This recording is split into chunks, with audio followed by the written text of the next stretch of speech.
Stop your messing around. Better think of your future. It's the GBA in 3D.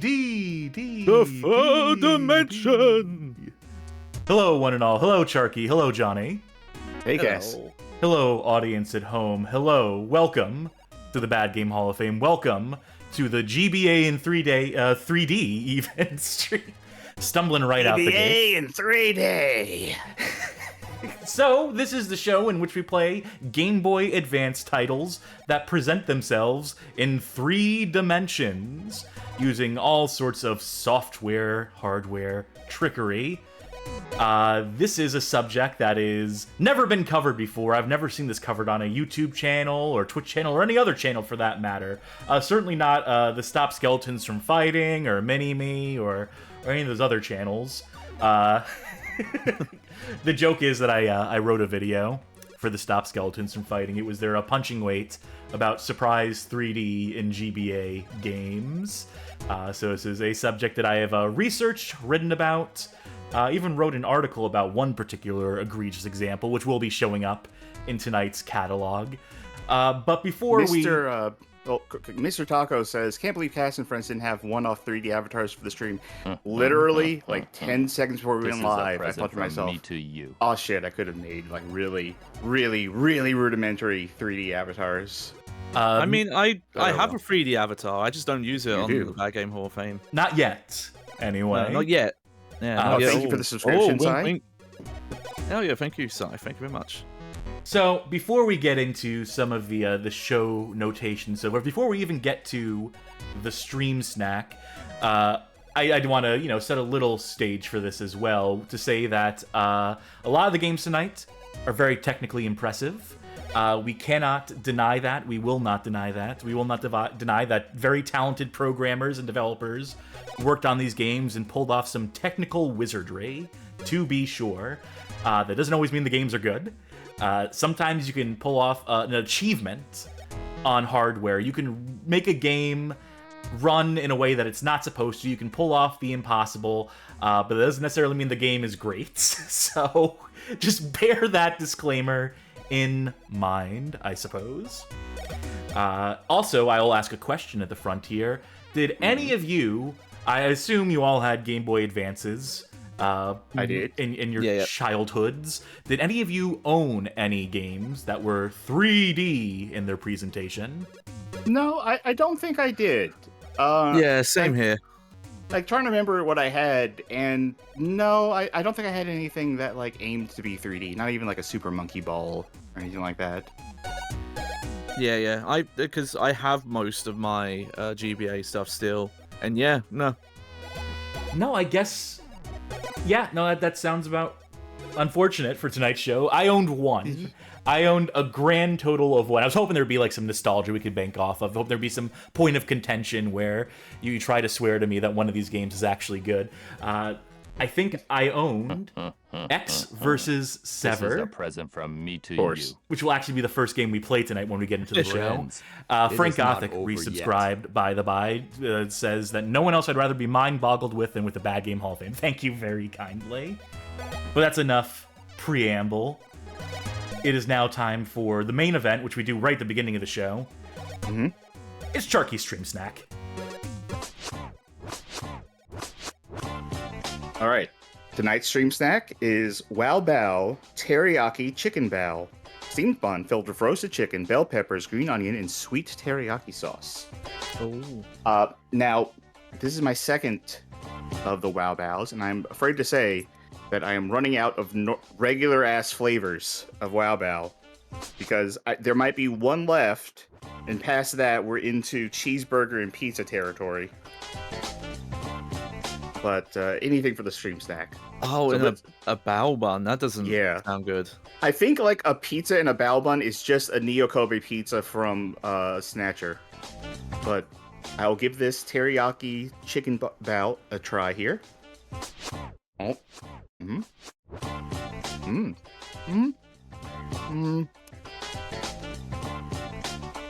It's how do I describe this? Because I'm always great at describing food in a way that is very clear and straightforward. It starts high, it dips in the middle, and it ends on a high note again. It tastes good at first, and then all of a sudden there's this like, this kind of tastes a little weird, little plasticky almost.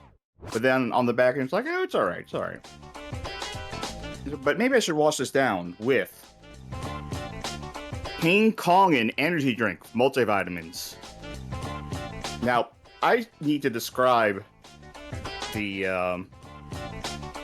art on the can of this. There is a bright blue gorilla with pink highlights. The rest of the can is pink with a neon pink with like neon yellow and blue camo pattern on it. How do you even find the can then? Yeah, I know. It was hard. Considering I go shopping at a rave. And on the side, it says King Kong, and underneath that, it says 100% hater proof. Thank God. So, Cass, I'm afraid this one is not for you. What a shame. I'm going to miss out on this. Let's give it a taste.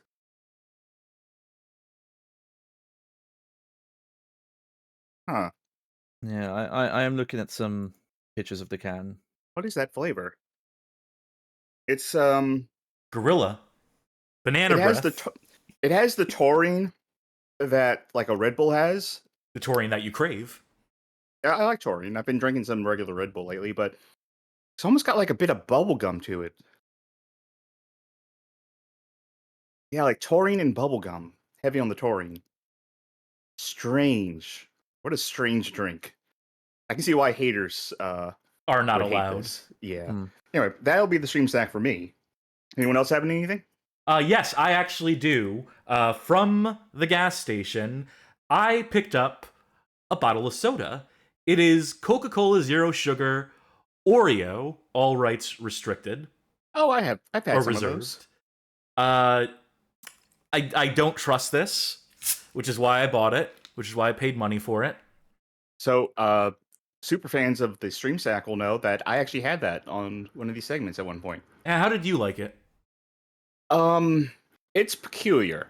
It is what it says on the can. It is Coke up front. It is Diet Coke up front with strong Oreo on the back end. Yeah, I've heard a lot of mention of this, and I don't know if it's available in the UK, but it doesn't sound. Knowing what both those flavors are like, it doesn't sound great. This just tastes like vanilla Coke. Not as good as vanilla Coke, but it tastes like vanilla Coke. So I guess it would taste like vanilla Pepsi. I'm not getting Oreo from this. I'm just getting a hint of the crema. I would say a little bit at the end, you might get some of that chocolate. Oh, okay. Flavor. Yeah. Okay, if it's mainly the Oreo cream, then I could see that being good. It's drinkable. Yeah, it's not bad. I bought a 12-pack of the little tiny cans. Well, it was good enough for that. I'll be sipping on that between my Monster Ultraviolet as I usually do. Anything from you, Johnny? Any snacks to report? Yeah, I've gone the most British I could today. I've got Jammy Dodgers. Yeah. Oh. I thought you were going to say jellied eels. The national cuisine. Yeah, I don't think that's as widespread as people in there to believe. Next, you're going to tell me people don't eat toast sandwiches all day long. Not that, but I know some people who have had sugar sandwiches here. Don't even want to know. This I mean, you can probably guess from is the that name. the same thing as fairy bread? Similar, but I don't believe you toast it. Well, all right then. These are a lot of the make do with what you've got kind of recipes. Yeah, no, I understand that. I got bread, I got sugar, and I got a complete lack of respect for my own health. All right, let's do this. Perfect. My body is a temple, and I'm here to desecrate it.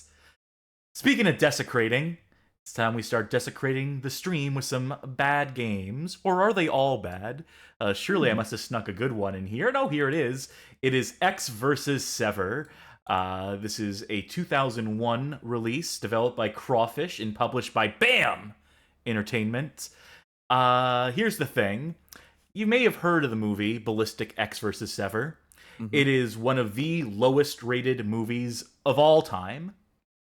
just ever critically reviewed, reviled, but it is also one of the first 3D GBA games. In fact, there are 2 Ecks versus Sever games on the Game Boy Advance for whatever reason, and I know for a fact that this one is based off of the spec script, not the shooting script they actually used. The plot in this one is different from the plot of the movie, and more so than just your standard movie to video game adaptation. So, if anything, it might be an improvement on the source material, seeing how critics... So with 2 games, that means that the Game Boy series of Ecks vs. Sever was more successful than the movie series of Ecks vs. Sever. We'd have to get into some sales data. We would have to get into how many copies these games actually managed to sell through. Which is, just by number of things, right? Oh, longer standing, for sure. And of course, we will be, as we usually do, trading who plays which games tonight, but I'm stealing this one. Oh I know this. You are the resident Ecks versus Sever expert. That's true. Now, you can call me an expert. Now, Ballistic's Ecks versus Sever. Never seen it. Well, yeah, don't worry too much. I don't think it's the worst movie ever made, but it's not good. I have seen it, and I don't remember why. I always felt like it was a weird name, because by framing it as Ecks versus Sever, it almost makes it seem like we should know who they are. And we should be hyped for it. Like Freddy versus Jason, right? Yeah. Ecks versus Sever. Oh man, Ecks is fighting Sever in the same movie? Holy shit. Handy to have the controls here. Can I guess the twist of Ecks versus Sever? I don't remember there being a twist. Well, okay, maybe not a twist, but I'm guessing by the end of the movie, Ecks and Sever work together. Yeah, you got it in one. Whoa! Who leaked the script? Now, do we want to play as Ecks or Sever? We're gonna play Sever. This is. Okay. Let me see if I remember the casting. Antonio Banderas as Ecks. Is it Lucy Liu as Sever? Yes. All right. Got it in one. Not looking like their movie counterparts here, but again, this game was being developed before they'd even shot the damn thing.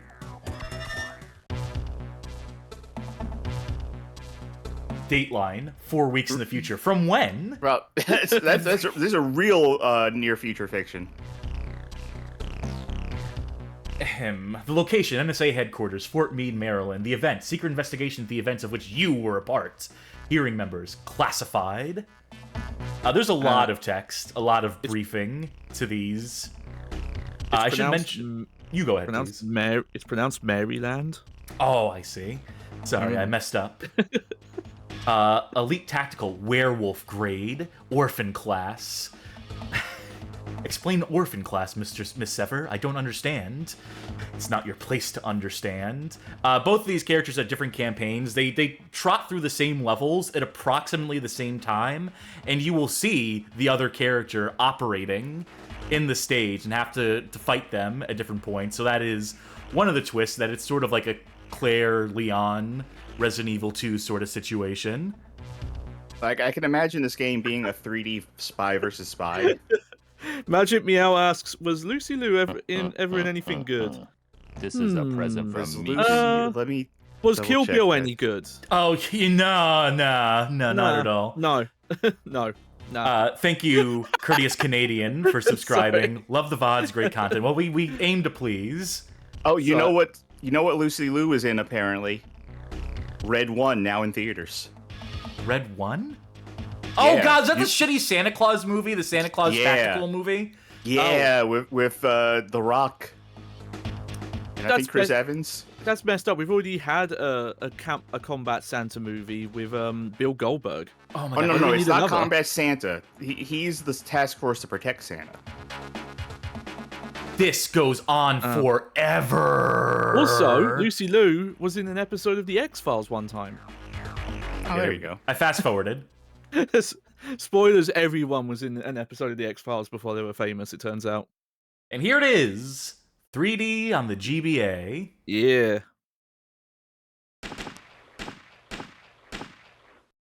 And this is we're starting on a high note. Let me say that much up front, too. Oop. Out of ammo. So is this one of the first or the first? Do you know? One of the first, I think. There might have been like a driving game or two. Most of the 3D games on the GBA are driving games. Yeah. I can... Okay, no, not that one. Let me check VD Dev. You should explain who VD Dev is, by the way. Yeah, no, this was 2001, you said, right? Yeah, so this would have been launch year for the GBA. Yeah, this might be the first. Again, citation needed, but most of the others I'm looking up here would have been afterwards. Well, are we gonna get to a VD Dev game today, do you think? I don't know for sure. You'd have to look at the list in the Google Doc and glance to see. Actors are infinitely tall, just like in Doom, is a matter of necessity, because you don't want to be having to aim up and down in a game like this. Yeah, this was a thought I was having a little earlier today. Was, you know how in early FPS games like Doom and Marathon, it wasn't real 3D, so you couldn't have a room above another room? Yes. Like, it just didn't work that way? Do you know, I'm asking because I don't know, do you know what the first FPS game to actually do that was? Where it was like a 3D space where you could have rooms above rooms? Is it not Quake? Did id not crack the code on that? Could be. I don't know. I feel like it's Quake, but also there's so many little games out there. Yeah, someone could have pulled it off prior to then. I don't put it past. Magnificent Scoops in chat says PO'd maybe. That might be it. I'm trying to think if there's any room over room stuff in there. Well, that's the thing. I've never played Duke Nukem 3D, so I don't know if that game did that or not. It cheated it. Build Engine had to cheat that. Mission complete. That's one. New password is Severe. Well, they misspelled Sever. Not keeping in the branding here at all. Hey, guess what? We get more of this. This scroll, literally longer than the mission that we played. Yeah. I can just press start to skip it entirely. I know you're going to miss out on the story, folks at home, but play the game for yourself. Yeah, we'll see, but we might not actually get to VD Dev, who are probably the most prolific 3D developers on Game Boy Advance, and I'd say the ones who nailed that, doing that the best. Yeah, it's VD Dev, and then I know the Blue Roses engine, but who was responsible for the Blue Roses engine? Oh yeah, that's Ray-like Games. They're probably not most famous for the games they put out. They're probably most famous for the tech demo builds they made for a hypothetical Resident Evil 2 and Metal Gear Solid Game Boy Advance versions. Yes, I do recall that Resident Evil 2 one. Yeah, I actually found out about that Metal Gear Solid one today. I didn't know about that one. Well, you shop things around. Yeah. There's going to be a Metal Gear Solid conversion to the Tiger Gamecom. God, I wish that could come out. Video Game King in chat says, in terms of like the 3D FPS thing I was asking, that Reddit says System Shock, which was 1994. Okay, yeah, no, that parses. Yeah, there's definitely room over room stuff there. Like a lot of the games that spoofed it, like Build Engine, would just do teleports, basically, to when you go up a flight of stairs or go vertically. Which I think is what Marathon did as well. Yes, it's what a lot of games would have done. Yeah. Oh, Video Game King asks, wasn't there a Metal Gear Solid plan for the N-Gage as well? I don't know for the original, but there is a N-Gage 2. Yes, an N-Gage 2.0 service, which I also wrote about for the Stop Skeletons from Fighting. I don't have the link to that one on. Yeah, which is when it became like a distribution model for later hardware. It's a bit confusing. Though I will say that the whole thing with Doom being 3D or not, there seems to be some argument about that, some debate, because of like on the technical side, it is technically more or less 3D. Like a lot of if you watch videos where they present it as, oh, it looks 3D, but everything's running in 2D logic, like that's not actually true. Like, yes, enemies are infinitely tall, and that's to save on calculating collision and things like that. But if you play Doom and you've ever seen like the way projectiles move, they can go over enemies and things like that. Yes, and I suppose that also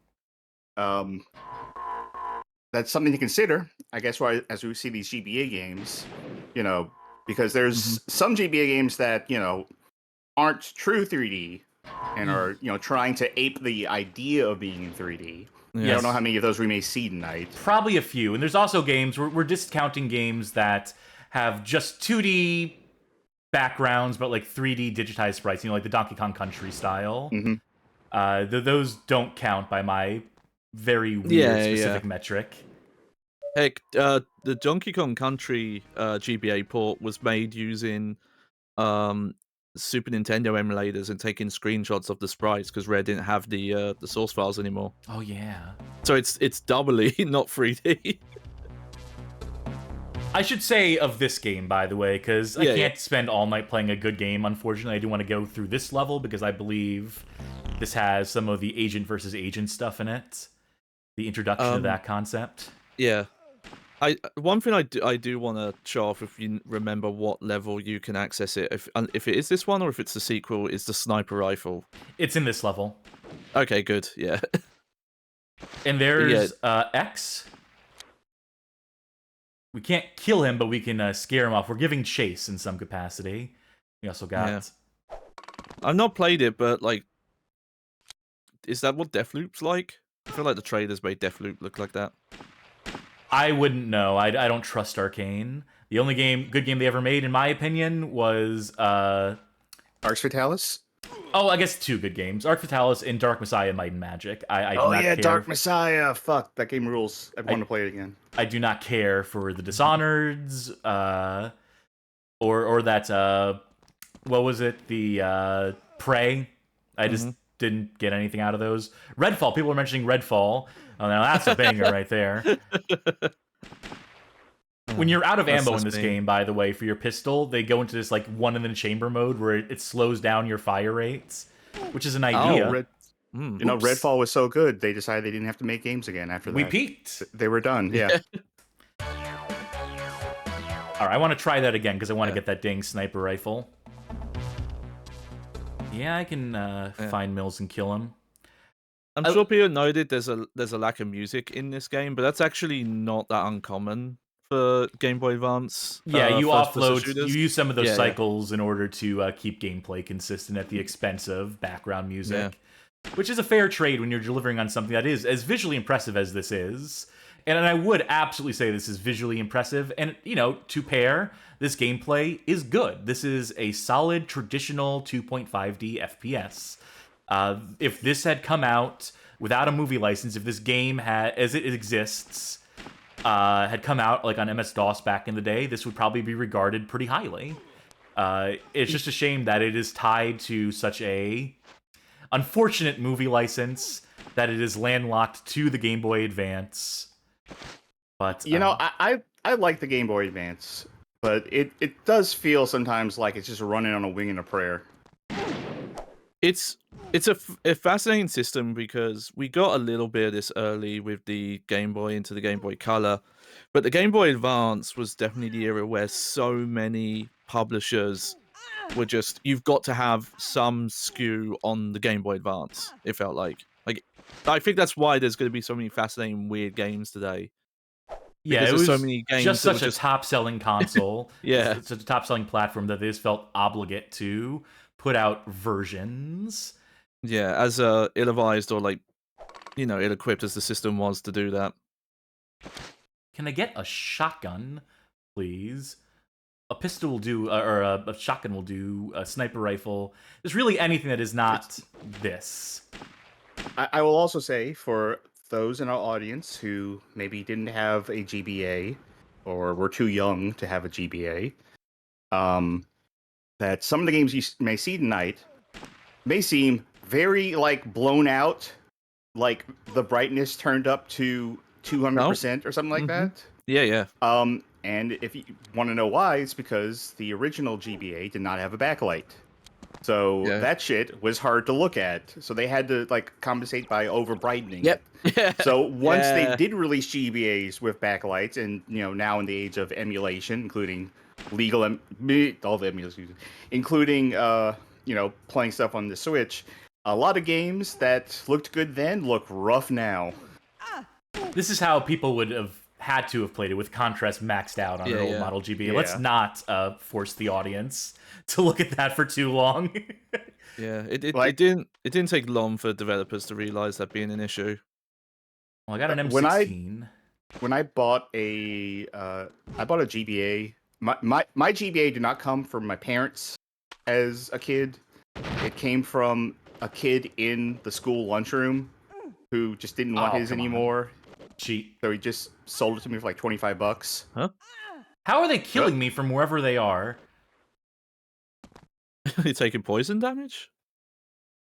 I know that one shot will do it, but... Anyway, kid sold it to me for $25, and it came with a clip-on light. Yeah. That you would just shine directly on the screen so you could actually see what you were playing. I had one of those for the Game Boy Color, I think. Game's not easy, by the way. This game is legitimately tough, which is why we're egregiously cheating here, just to try and get past this encounter. That X, he's a tough customer. It's funny to think about. Oh, come on! That hardware stuff, because there like the other portable hardwares at the time. There were a few that predate even Game Boy Color that would do backlight and other features that Game Boy and Game Boy Advance didn't do, but it never worked out for them. This might not be the level where you get the sniper rifle. This might be... Or maybe X gets the sniper rifle and Sever doesn't. Or whichever character we're playing as right now.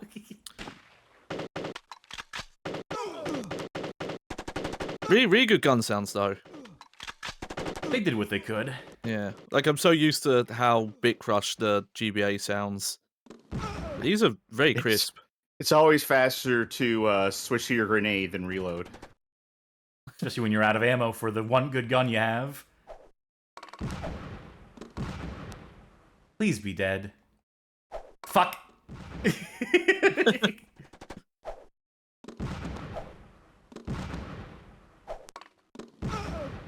There we go. And then I assume this is the exit to the level. It sure is. Yeah, good game. I hate to open the Bad Game Hall of Fame with a good game, but yeah, people just don't give this one the credit it's due sometimes. We like to do things chronologically here. Yes. Did I not even mention the date, which was November 21st, 2001, if I forgot to mention the exact date for it. But that will do it for Ecks versus Sever. The next game on the docket tonight is the first of our driving games, the first of many. This is Cruis'n Velocity. This was developed by Graphic State and published by Midway Home Entertainment, even though this is not a home game, this is a handheld game, on November 27th of 2001. Hey, Johnny. Mm-hmm. You're going to play this one. Yeah. All right. Should just work. I think I have this set up so it should just frickin' work.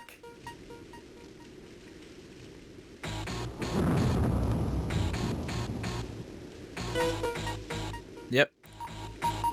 I got the power! No, sorry, wrong song. All right. Gotta remember. Nintendo Damage A&D. off by default? Damage off, yeah, okay. Turn that damage on when you get a chance. Let's see. I don't remember Cruis'n being a game where damage is a major concern. Yeah. Weird. It's kind of just an arcade. Kind of okay. Huh? Okay, it was freestyle, I guess. Speeder Cop. Or some other secret third thing. Secret? Oh, we have other things too. Jet car. Well, I mean, that seems like cheating. Yeah, some good early unlocks. More secret? Oh, hell yeah. Woody. Wild Woody. Oh, don't remind me. You're playing that one, by the way. I know we talked about this the other day, but when it comes time to do Wild Woody on the show, you're the one playing it. I ain't touching that with a 10-foot pole. Wasting Natural no progression. time. Oh, Okay. yeah, Mars is the second stage, but everything else is a secret beyond that. Don't want to give away where the game goes. That's Jersey Shore. Come on, did they misspell Ireland? No, we have like multiple Vegases. No, they did not misspell it. I thought they were short on characters for it. I'd say go for Vegas. Let's get a real world. Let's get a grounded idea of what a street level track looks like. This is so exciting. Well, I see they have the important part of That's the sexiest 12 pixels I've ever seen. Alright, so the one thing I know is that this isn't, unlike most of the other cruising games that were released in the 90s, this isn't based on a specific arcade game or anything. This is its own sequel, I believe. I believe you are correct. Yeah, I don't remember there being a Cruis'n Velocity. No! Besides this one. We see that damage meter in the bottom left. Fill up your damn meter. Well, it's going down. You're healing. Yeah. Natural regenerations, like they learned their lessons from Halo.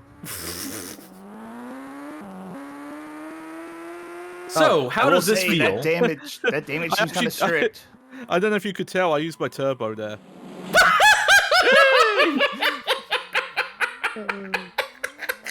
Like YouTube poop levels of special effects. Let's see. Oh, that was awesome. Well, you know what? It was worth having damage on for that.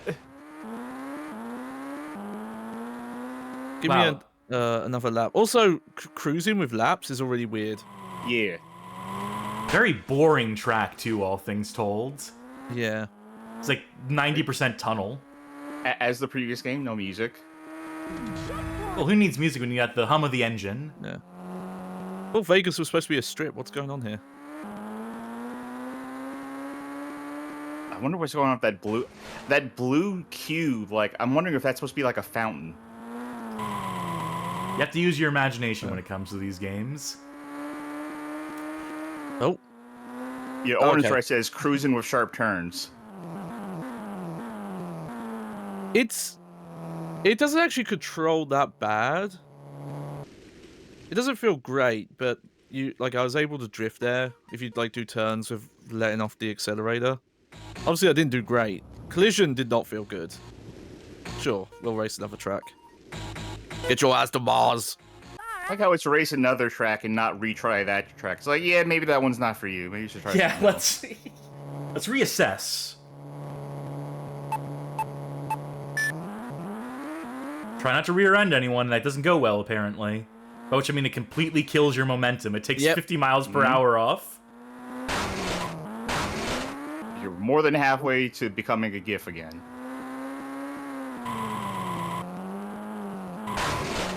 How are you supposed to get ahead of anyone? There's no, like, room on the track. It's a weird thing. I wouldn't say this game controls bad, but these levels are not made for these controls. Because cruising, even in actual cruising, the levels would be a lot wider than this. Because you're mostly on, like, highways and things like that. I kind of want to play like a normal cruising after this, just so I can remember what it's like. You know, you really shouldn't be driving with the top down. Your head's going to explosively decompress here on Mars. Oh, okay. The handling went real weird there for a sec. I don't know what's going on.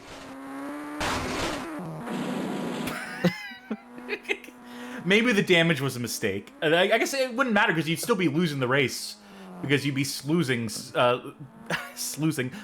so much speed every time you bump into a wall anyway. Okay. Slowing down so much. Midway also did the San Francisco Rush games, right? The Rush series.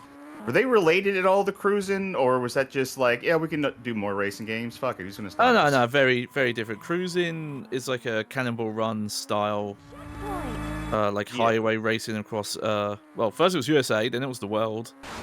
They do take place in the same universe, though. I have experience playing cruising, like in the arcade, but I don't think I've ever played any of the Rush games beyond maybe like, I don't know, a few minutes. I've messed with 2049. That's the one I played a little bit. Yeah, I've only messed with it a little bit.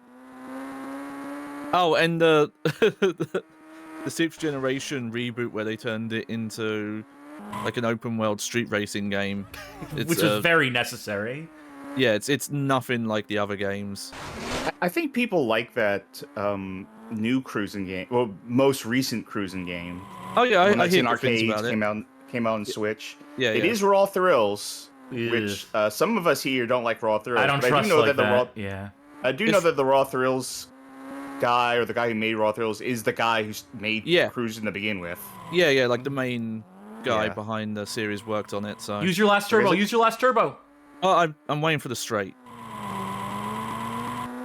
So yeah, when you get the drift going, it's kind of fun, but the courses are so narrow that you never really get an opportunity to do it. Why do they get to keep going? I had to stop. They have somewhere to be. Well, okay, let's change car, and we might as well quickly check out Island. Let's just turn damage off. See if I can do better. Wait, hang on. Oh, okay, I do have music on. Yeah, it's menu music. I wonder if you... This is dumb. But I wonder if you turn sound effects off if you would have music during the races. Right? If it's not focused on one thing, it'll do the other. Like an Amiga game where it's like you have sounds or music. Yeah. Make your decision pretty much. now. Well, if the GBA is trying to prioritize shit. This is so narrow. Yeah. Mm-hmm. I honestly, Ireland looks like Mars. Yeah. Go figure. Okay, I imagine that's supposed to be grass, not green slime. Oof, yeah. The visuals of that there were a little... The scaling is occasionally sickening here. Mm-hmm. Which is I feel like typical. we'll see if this changes, but I feel like I have already experienced the most sickening 3D or pseudo 3D on the GBA already, which is The Simpsons hit. What was that one called? Road Rage. No, not Road Rage. Road Rage. Yeah. Road Rage. I don't know if that was the most sickening. It was definitely the most ill-fitting. I think we played that in what? Did we play it on Chance Time? One of our Chance Time nights. It was either that or Disastrous Driving. Yeah. One of the two. I just think that 3D, it's impressive enough for what it is, but it is also completely ill-suited for a game where you need to negotiate walls and stuff. Yeah, I'm starting to see the fakeness of some of the walls.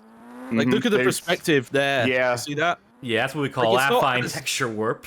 It's not as bad, but that's getting into Medal of Honor Underground territory. Thank you, by the way, Soul Stuff, for your subscription just in time for December. Just in time, indeed. I didn't know a wall could be body horror, but okay. Yeah. Yeah, like if you just look on the track, you're fine. But yeah, if you start to look at the walls too much, things get a bit weird. You start to lose yourself. You stare too long into the abyss. I don't know how you can control a game like this good. I don't think you can. The shame is when you're doing those drifts, it's fun, but the courses are so anti-play like that. You know what this is reminding me of? The way what I'm seeing and the way you're describing it, it's like Circuit C1. Yeah, or C1 Circuit. C1 Circuit. With the PlayStation, a classic. Except you can't drift nearly as cool in this one. Yeah, you can't get a 360-degree drift out of this, I don't think. No, it doesn't. God. It doesn't lock your direction or anything. The second you tap a wall, the race is over, basically. Yeah, it's the impression I get, which doesn't scream fun to me. I would like to see a long play of this, not a test, a long play. Someone actually, some human engaging actually with it playing the way this. it's meant to be played. Yeah, to see what good play of this looks like. Not to defame you, Johnny, but to see someone who knows what they're doing. Yeah, someone who's practiced, who tolerated this for enough hours. It's always the turbo as well. The turbo seems dangerous. I've not found a good opportunity to use it. It would really help if there was a mini map to know. Yeah, where those straightaways are. Well, yeah, but also just because colliding and anything in the track's so narrow that going that fast is just a bad idea. Racing to win is the worst thing you can do in this game. Let's quickly chest this music, Finn, but I get a feeling having access to all the tracks would not change much with this game. We do have a Vegas 2. Pick the jet car. Yeah. I imagine this is gonna go even worse, but Now, are we gonna get music, or is it gonna be like deathly silent? It's gonna be deathly silent. You're probably right. Yep. I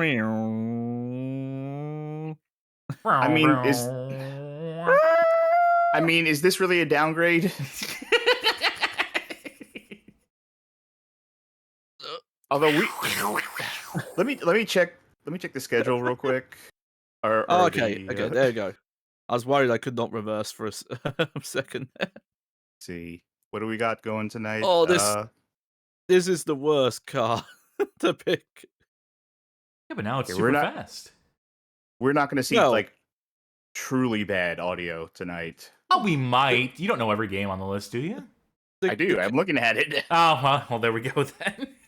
The car might be super fast, but can it go super fast in this game? Apparently not. Even though it had 5 stars for speed. And you know how much the stats mean on the stats. Well, no, I mean as in, it can reach those speeds hypothetically, but it's in this game where it's these tracks. So, do you think that'll do it for Cruis'n Velocity? I think that'll do it. Yeah. Hang on, I just want to check something. Oh. You actually, if you hit the brake, you slow down really quick. Hang on, here, watch this. 3, 2, 1. Well, you also hit a wall, so that kind of helped you. Yeah. Now, can you drive in reverse and get to infinite speeds? No, it caps you at 60. They put a governor. I could do that though. Ooh. Very good. Wrong way. Why? I like how I said wrong way, and then when you started doing it again, it went away. Like, no, that's right. Yeah, that's what we wanted. You corrected it. All right, that's gonna do it for Cruis'n Velocity. Yeah, you're having a little too much fun there at the end, which means it's time for our next game, which is Ballistic Ecks versus Sever. Again, brought to us by Crawfish as the developer and published by BAM. This is the one that is more in line with the movie film. This one is also not as good as the first, if memory serves. And it usually does. Yeah. I do want to shout out because Crawfish did do some really amazing stuff when they were around. They're one of the names I recognize. Yeah, they did a lot of like Game Boy and Game Boy Color and Advance ports. Oh, they did that Ready to Rumble box in Game Boy Color. Oh port. yeah, what a banger that was! I know you two play it, but they're probably their like most famous. Ooh. Is Street Fighter Alpha on Game Boy Color. Yes, that one is very impressive. Yeah. Driver on Game Boy Color. Interesting. Oh, hell yeah, Razor Freestyle Scooter on Game Boy Color. That's the origin of Scoot the Burbs, if I recall correctly. Yeah, but their most impressive one is Street Fighter Alpha 3 on Game Boy Advance. Which is amazing. And also killed the company, sadly. I do like this UI though. Well, it's coming in a little fuzzy right now. I need to adjust my cable clearly. I'm not touching anything here. It's just scrolling through them for some reason. Real fast. Oh, because they couldn't display all the lines at once. Yeah, I guess that makes sense. All right, contrast, right-hand agent or left-hand agent. There's 2 kinds of people in this world, right-handed agents and left-handed agents. How would that work on Game Boy Advance? I think it's maybe just where your gun is on the screen. Oh, okay. I'll play as Ecks this time, since we played as Sever in the first game. Unless it does the Atari Lynx thing and it lets you turn the Game Boy Advance upside down. Play with the D-pad on the, the right. So is this one supposed to actually be like, okay, we got the movie stuff now? We have the finalized script, even though I don't think this is from that script, this scene here. At least not that I recall. It's been a while since I saw the Yeah, movie. yeah, long time for me, but I do not remember there being a hedge maze or this weird. Look at this. I know it's portal supposed to to the be. Yeah, I know. I realized. I realized it's supposed to be reflection of the sky in the water, but it just looked like a weird Doom level exit into a skybox hole. Well, it is the skybox. What it effectively is just the skybox extended. It's not a reflection so much as it is just a. Oh yeah, it's not even colored different. Cool door effect. This gun is way more intrusive and also looks like I'm going to be shooting to my left. Yeah, yeah. It's like the PC ports of the Grand Theft Auto games, where someone had to patch them to move the crosshair into the right place. Oh, so free aim. It's off center. Yeah, if you press select, it goes in the free aim. Sorry, puppy. Can you go for headshots? Does that account for anything? It couldn't possibly. That can't possibly actually work. Oh boy. Oh, hell yeah. What kind of fucking contraption is this? This Night of the Jackal shit. All right. We get. I believe the sniper mechanic is the same here, so I'm looking forward to seeing this. And whoa, okay, L was zoom in. No, R is. There we go. Yeah. Oh, that's how zoom works. You just walk forward. Yep. Yeah. What if you put your gun away right now? No. While you were No, I was in, trying to. That was a Okay. swap weapon button. Okay. Other question. Go to your knife. Okay. Go to your knife. You select the free aim. Nothing. No, that would be the can't. select button. All right. What I want to test here. Smooth animation on that though. All right. Line it up. Yeah. You want to see if he'll go. No. No, can't zoom in any closer than that because there's an object in the way. Clearly, that's so. Yeah, obviously, what it's doing here is it's projecting forward, which I think also opens up your hitbox to more attacks, which is probably not ideal. But What? What? All right, that thing's useless. Let's go back to the pistol, I suppose. This. Tell me if I'm speaking nonsense, but this feels like a 3D Flash game. Like if they made a Flash game directly into 3D, and not Shockwave, doesn't count. I remember playing a conversion of Doom that was presented as a Shockwave file, which is just like the container for Flash. That ran smoother than this and looked better than this. Okay, so what I'm saying is like the size of the gun you're holding, the mismatch of that gun to like everything else in the environment. When you go into sniper, it like just turns the screen that really bright orange. Yeah, it has the aesthetics when you free aim, it looks like a Flash game. Yeah, it looks like that Counter-Strike for Flash or any number of games that tried and arguably failed to to bring the first-person shooter to the new grounds and the likes of it. How do we get inside this building? Can I see my objectives? Also, the stock sounds like the fucking Counter-Strike AWP sound, as Terribly Terrified mentioned. Yeah, no, that appears to be it. Sounds great though. Well, yeah, because it just wasn't adds theirs. to the whole Flash thing. Where could this secret entrance be? We tried the front door. I tried the front door. They are very specific about it being a secret entrance in the objective notes. Oh. Ah, okay. That's to get out. I thought there was a ladder underwater. If only we had watched all those YouTube videos of people building secret rooms everywhere, then we could have had some sort of head start on some sort of figuring out where to go. this. Yeah. Am I just going to go around in circles? It's not even that many places to go. I'm just going to wall hug like a classic FPS. And I imagine that weird block that's around the corner here is supposed to be Oh, wait, that's suspicious. Huh. No?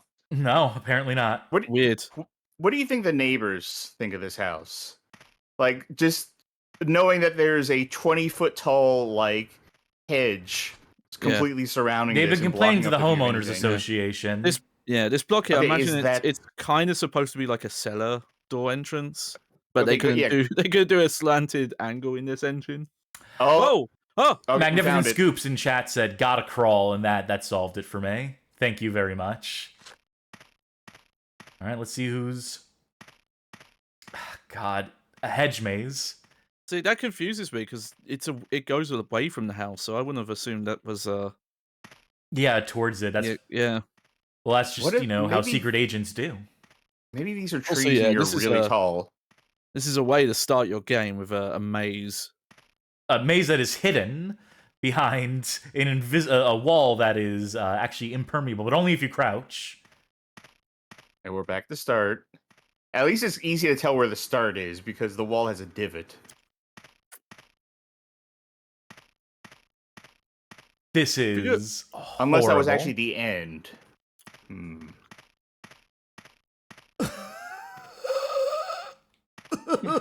Do you think when a game developer is making something like this, that they sit back and look at it and go like, yeah, fun? I think that's the start. There's only one way to know for sure, though. I am Headful in chat says, "Solve my maze, Sever." A second identical house. That's the secret. Full of dead bodies, exactly where we left them on the other house. They'll never suspect a thing. What's the secret to solving mazes? Is it always take left turns, or is it always take right turns? They say always take left turns, but that's not true if like the exit is like somewhere in the middle, or there's like any sort of gap. Yeah, it's the idea you follow one wall, like either on your left or your right. The Windows 3D Maze screensaver only makes turns in one direction, and that's what turned me on to that. I was gonna do for April Fools on the site at some point an article that was my gimmick on the site was every April Fools I would write a legitimate article about a joke game, and so I was gonna write about the Windows 3D Maze screensaver until I discovered there's absolutely no history, absolutely no one knows the story behind that. When I was in elementary school, a teacher had to change her screensaver away from the 3D maze because, like, anytime that she was off the computer long enough for the screensaver to come up, I would just be completely entranced by the maze and would just be staring at it. And she realized that I wasn't learning anything; that I was just staring at this maze. This is hell, by the way. Yeah, like at least if this was Doom, you'd have a map. Sever, where are you? Marco! Sever, I'm scared. Are we gonna have to call it quits? Whoa. Yeah, I just saw it. This is the start. No, this is the entrance. We come around in a It's full the circle only for the thing. umpteenth It's the time. only thing. All right. It's okay because it's. This is fucking horrendous. Just on these grounds alone of this Okay. level, the developers need to be like tried at the Hague. This is the worst way to start a game ever. I did not even realize you'd gone back to the start there. I cannot believe that human beings approved this. This is.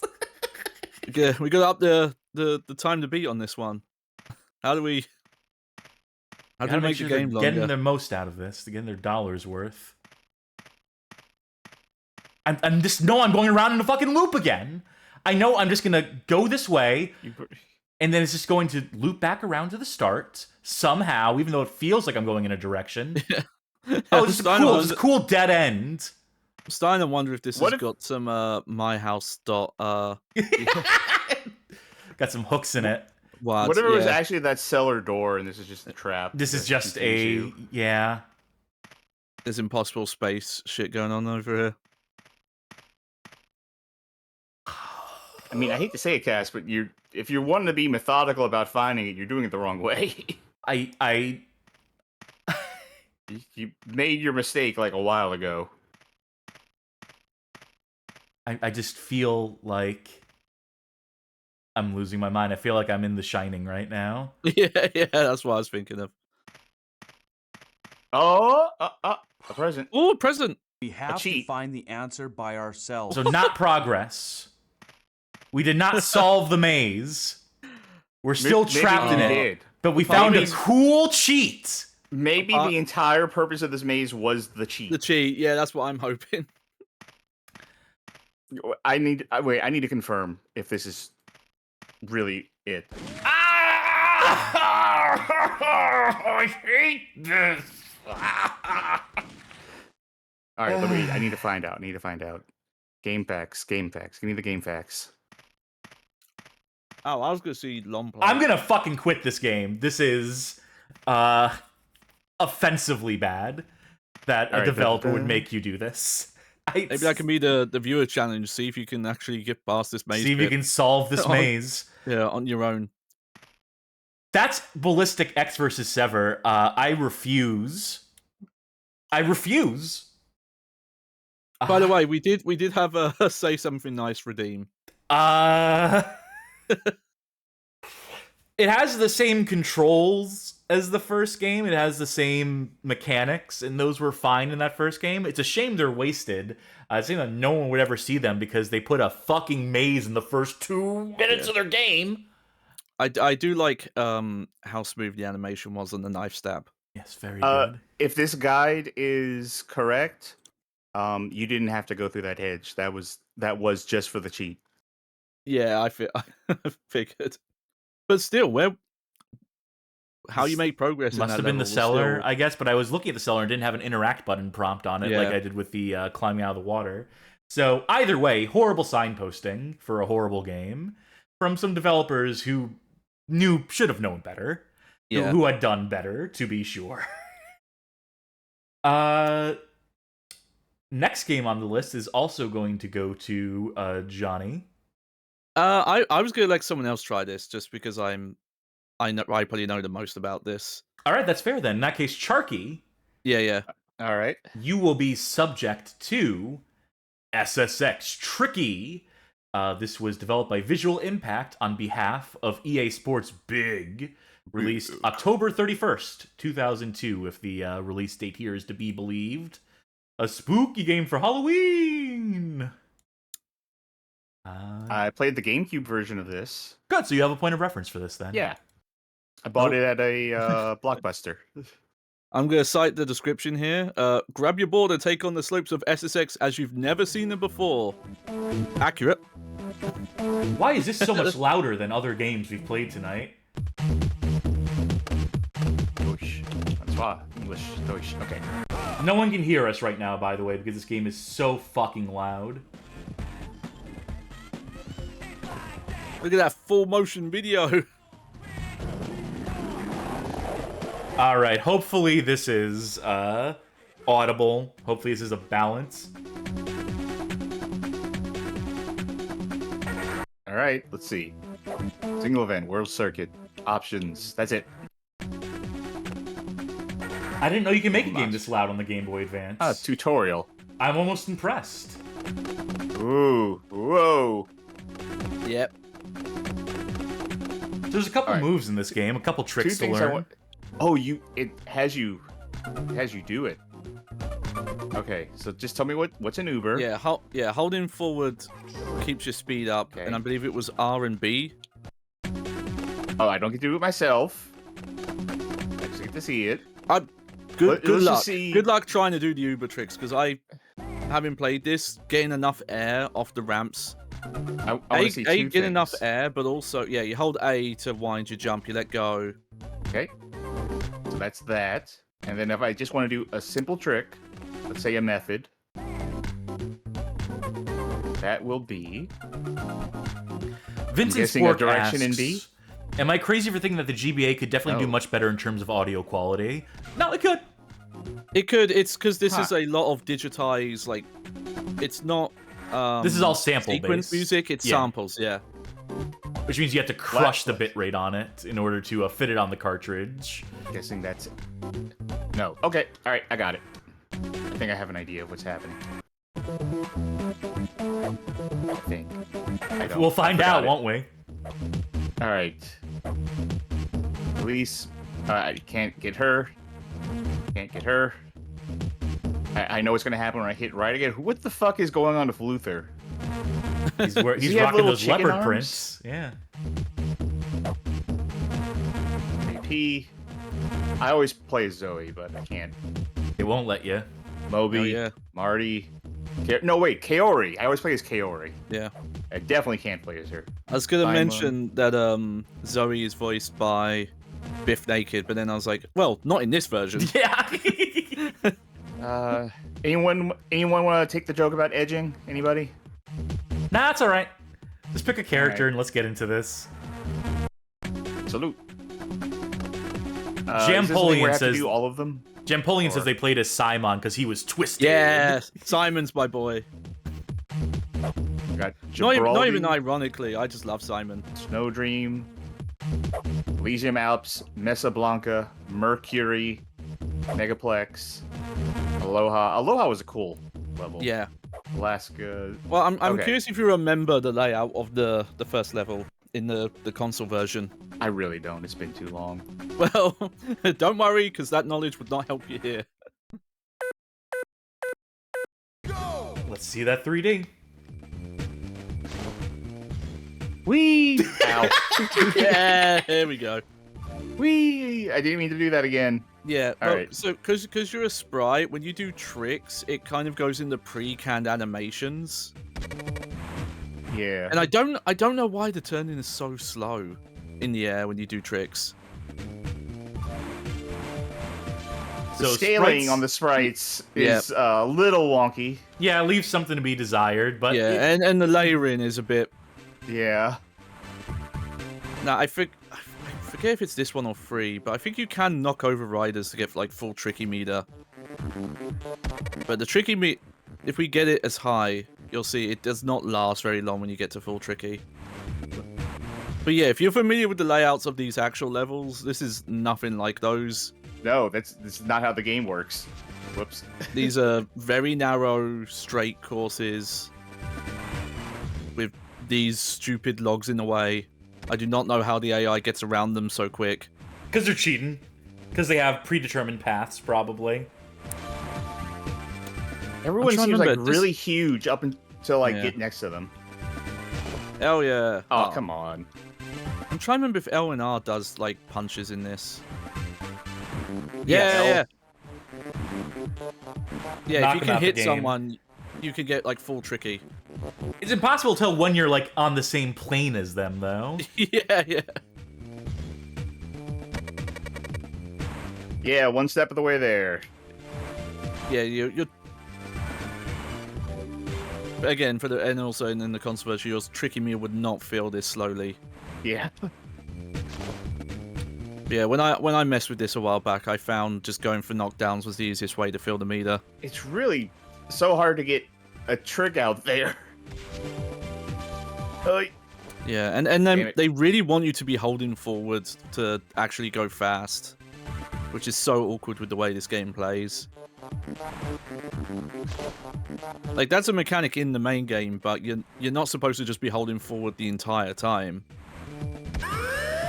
Knockdown! There you go. Now, can you get to the next ramp before this meter goes away? Oh, you can. There we go. Well, Wasted. I did an Uber.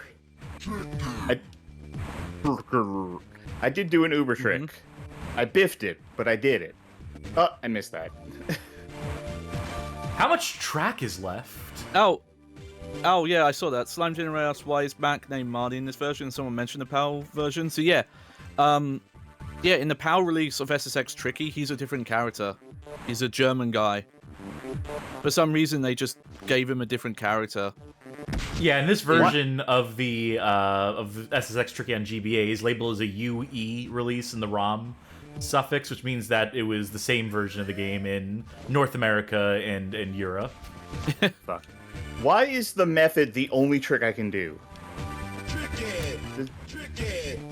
Yeah, you'd have to spend... I don't know, I feel like it would take half an hour to go through that tutorial list.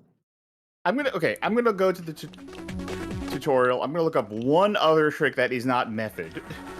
Just to see, like... If there's a method to the madness? Yeah. Because I was thinking, like, okay, so R is the button for, like, grabs. But that doesn't seem to be the case. All right. No, I don't think that's else. the case. What's an indie grab?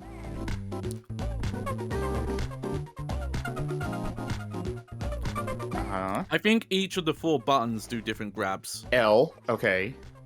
L is an indie. So... Okay. Mute. Yeah, because is... what it's showing there, the first trick where it says like a mute, and then the second one is if you tweak the move. Right. So that's probably like a 2. Yeah. LNR. Okay. Can I also just say that it took drinking half this bottle of Oreo Coca-Cola Zero to start tasting the Oreo on the back end distinctively. Okay, so tweaking is with A. Yeah. So the reason why there are so many tricks is because SSX was always built around the PlayStation 2's 4 triggers. That would simulate where you were grabbing the board, so you did combinations of tricks by pressing combinations of the shoulder buttons. But the Game Boy Advance has 4 buttons, 2 face buttons, 2 shoulders. You probably shouldn't have tried to emulate that control scheme. They could have incorporated a select button into it. Oh, if only. Secret 5th button. Alright, show off mode.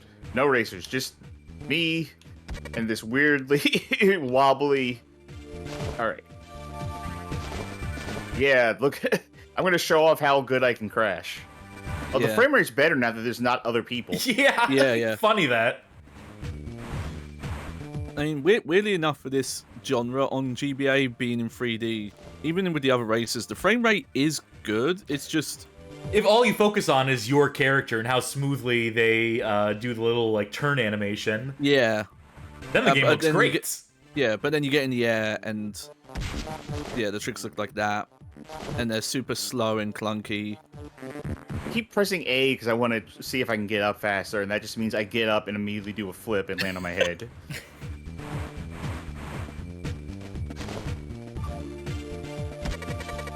Okay, do I have to... Yeah, there we go.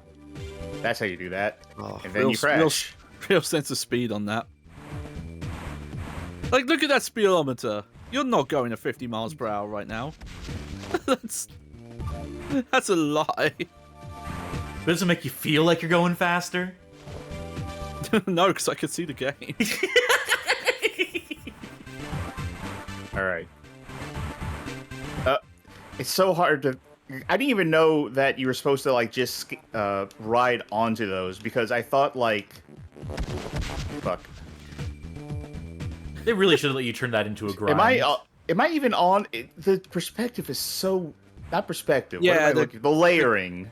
Yeah, the way that things are rendered. Yeah, the layering and the collision is very... It's a suggestion. Okay, so you have to ride onto... Well, no. Yeah, no. That one wasn't real. That's the thing I recall, yeah, is that the rail detection is rough. A lot of this is rough. This is hellish. This is...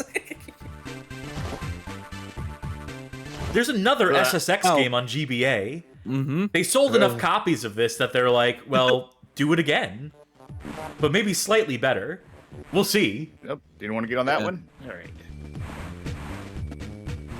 You better believe I put that second game on the list, too. But also, yeah, Slime Generator ask again, console versions, they would add one whole ring. Bunch of shit to help you get points in show-off mode. Yeah.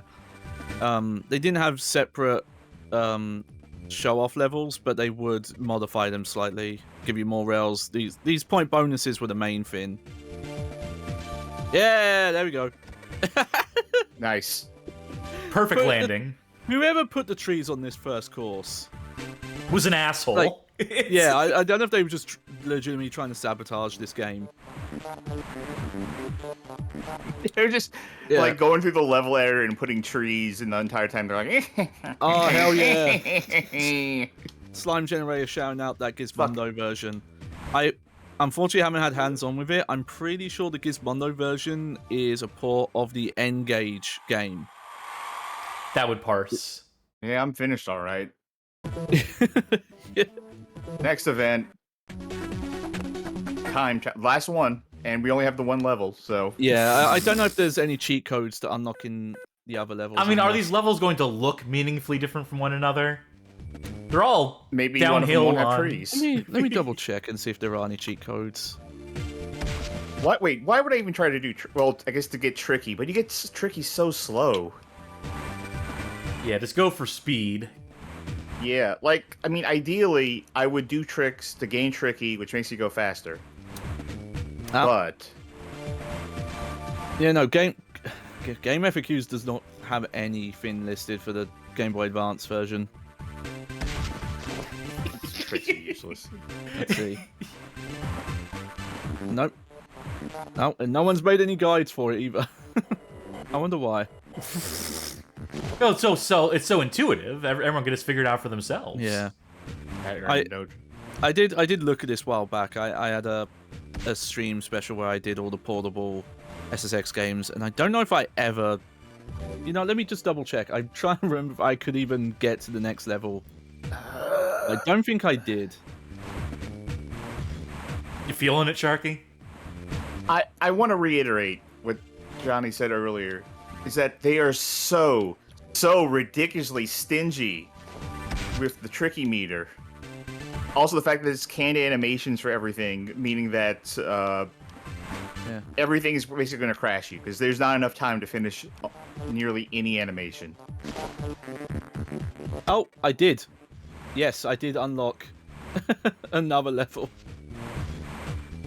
Did we say which series that we have tentatively planned that you are going to be bringing to your time slot? I don't think it's been announced yet. Well, we might as well do it during this, because it's adjacent, right? This is extreme sports, to some extent. A series that we're going to have Johnny do for us when we launch their show is... Well, you say the name. I want to make sure it's right. Yeah, one sec. I'm just gonna... There we go. Oh, yeah, it's Johnny Bag's Not So Pro Skater, which is... It's similar vein to today's special here, but it's going to be focused on the portable and back generation versions of the Tony Hawk series. There's some real fascinating differences in the series. Some highs, some lows. A lot of lows. You failed that the was SSX Tricky. Yeah, that certainly was. And it seemed tricky. Can we swap controls one bit? I want to see. Yeah, you have controls. I remember. You have control. All right. I want to see if I. Oh yeah. A and B. Okay.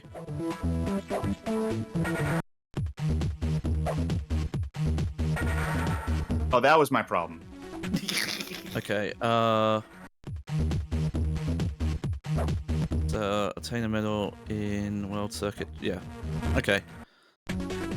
You think you might pull this off? We'll see. We'll see if I remember. It's been a while. This game is certainly bad enough that it's worth diving into at least a little bit deeper. Oh. Okay. That was a fast countdown. He's in a hurry. Coming back to you? Let's see. Not quite yet. No Tricky for that. No points at all. Tricks. Apparently no tricks were done there. Yeah.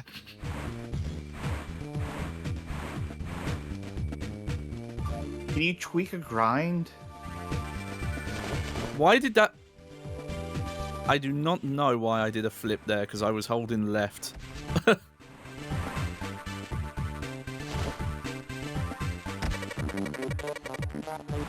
we go. You're nearly 1/25th of the way there. Or 1/10 of the way there. I believe grind tweaks was SSX3. Was where that first happened. That game was cool. Oh yeah, I love SSX3. You know what? I think my favorite SSX is the one that was on PS3. I really like that one. Okay, I don't have confidence in you to complete this. Within the time limit, with the score, so I'm gonna cut you off. Sad to say. That was SSX Tricky. I think we've seen all we need to see. You can kind of get good at that game, but it's not very rewarding. Slime Generator says there are Uber grinds you can do on the original version of Tricky. Other grind modifications are done through rotating the board, if I recall correctly. All right, that still sounds like SSX3 to me. I suppose we'll see when we get to SSX 3 on the, on the GBA. Yeah. But for now, you know it, you love it. It's a classic. It's something we've played before. Something you're gonna play?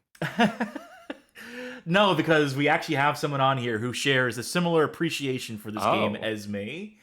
Even though I am the world's leading expert in this game. I mean, I wrote the article on this game.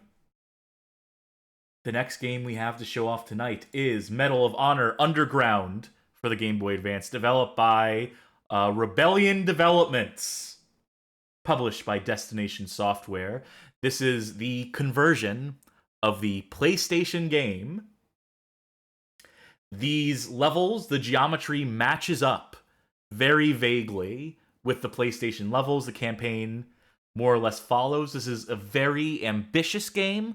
This is the worst first-person shooter on the Game Boy Advance, if not one of the worst games on the Game Boy Advance. We're going to put a password in, because I think when we last played this, it was, in fact, on a Chance Time episode. Yeah. And I think we made it 3 levels in, was as much as we could stomach. And so, Johnny. Oh, thank you for the 5 gift subs, Anonymous. Thank you very kindly. Also, for the sake of those just listening and not viewing the chat replays, correction coming in, Uber grinds were 3, not tricky. Very good. So, Johnny, I'm going to need you to go into the menu here. I'm going to need you to figure out where the password entry is. I'm trying to get shot on the way there. All right. The password I would like you to enter, which will take you to level 4 in this game, is DEVOIR. It's like a misspelling of devour, as devoyer, which might be French for all I know. This game is about the French resistance after all. Well, the last 2 characters? IR. Oh, IR. Screw these guys, not making it QWERTY. Now, to actually enter the password, that's the backspace you're on. Press right once or down once from the backspace. Or try the other button. There it is. There it is. Oh, Rebellion. They can't even do a menu, right? Hunting the Desert Fox. Take us through the briefing. Good morning, Mademoiselle Baptiste. My name is Colonel Hargrove. I'm from the Office of Strategic Services. I heard you've been looking for us. Well, we've been aware of your brother Jacques for some time. We had never heard of Manon Baptiste until you made contact with us. With both your anonymity and your brother gone, you could have easily opted to return to a quiet civilian life. You could have even collaborated. We're preparing to launch a major assault in North Africa very soon, but all the men we've sent out have had their covers blown. That's a badass image, by the way. There's a sick image of her in the catacombs. Yeah. Looks like a Doom texture. Just a skull wall there. Gunshots. Wait. And just go through the rest of these. It's Chad is telling us Duvois. Chad is telling us Duvois is French for duty. Duty calls. So the call of Duvois. Oh, there it is. Oh, I lost the spot. So you may notice, for the sake of people who haven't seen this game in action before, yes, this is what the whole game looks like. On real hardware as well, it has this sort of look to it. Can you turn 90 degrees left? Step backwards. Look in the bottom left corner of the... Turn left. Now walk forward a little bit. A little bit more. See that little pink patch that pops up in the bottom left corner occasionally? That's you seeing enemies through walls. Oh. Oh, those. Yeah, so anything that's on a different vertical layer, the wall effects to obscure them in the environment don't work. In fact, the walls just don't work like half the fucking time to shield things that are on completely different ends of the map. So I don't know how exactly that breaks. I couldn't tell you the technical details of why that doesn't work. Yeah. But it doesn't work. I mean, proceed. This is the main attraction here, is what happens when you do this. Yeah, that too. Cy42 in chat says, just like Steven Spielberg wanted. Do you think Steven Spielberg wanted these gun graph to cut off on the side too? Just like very abruptly and blatantly? That's not enough. This was the flagship version of the game. He shot them through the floor.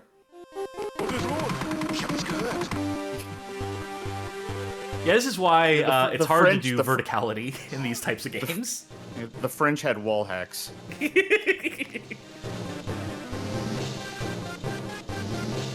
God. What is this wall supposed to be with these red freckles? Whoa, what was that? The red's not supposed to be there, if I recall correctly. Or it could be part of like the wallpaper, but what you'll see is, because of the scaling being as fucked as it is, it invents colors as it scales and tries to fill in some of the pixels, or tries to expand some of like the graphics and the textures and the sprites. It just starts to invent like greens and blues and reds that aren't supposed to be there. I don't even know if these are enemies. I'm just everyone's an enemy. Yeah. Oh, okay. Now they're shooting back. Does select to reload or switch weapon? Reload. Good. This is okay. Like, here we go. This is That's like what I want to see. This is like nightmarish in the very literal definition that this looks like you would be having a nightmare. It looks surreal. It looks like it's not reality. Yeah. All right, enough dicking around. Try to beat this level, Johnny. I'll try and beat it. Okay. So I'm just fascinated by the not. Don't worry, we'll see plenty. We will naturally see plenty more of it. Remember, I had to beat this game. It's yeah. That's something I've never done.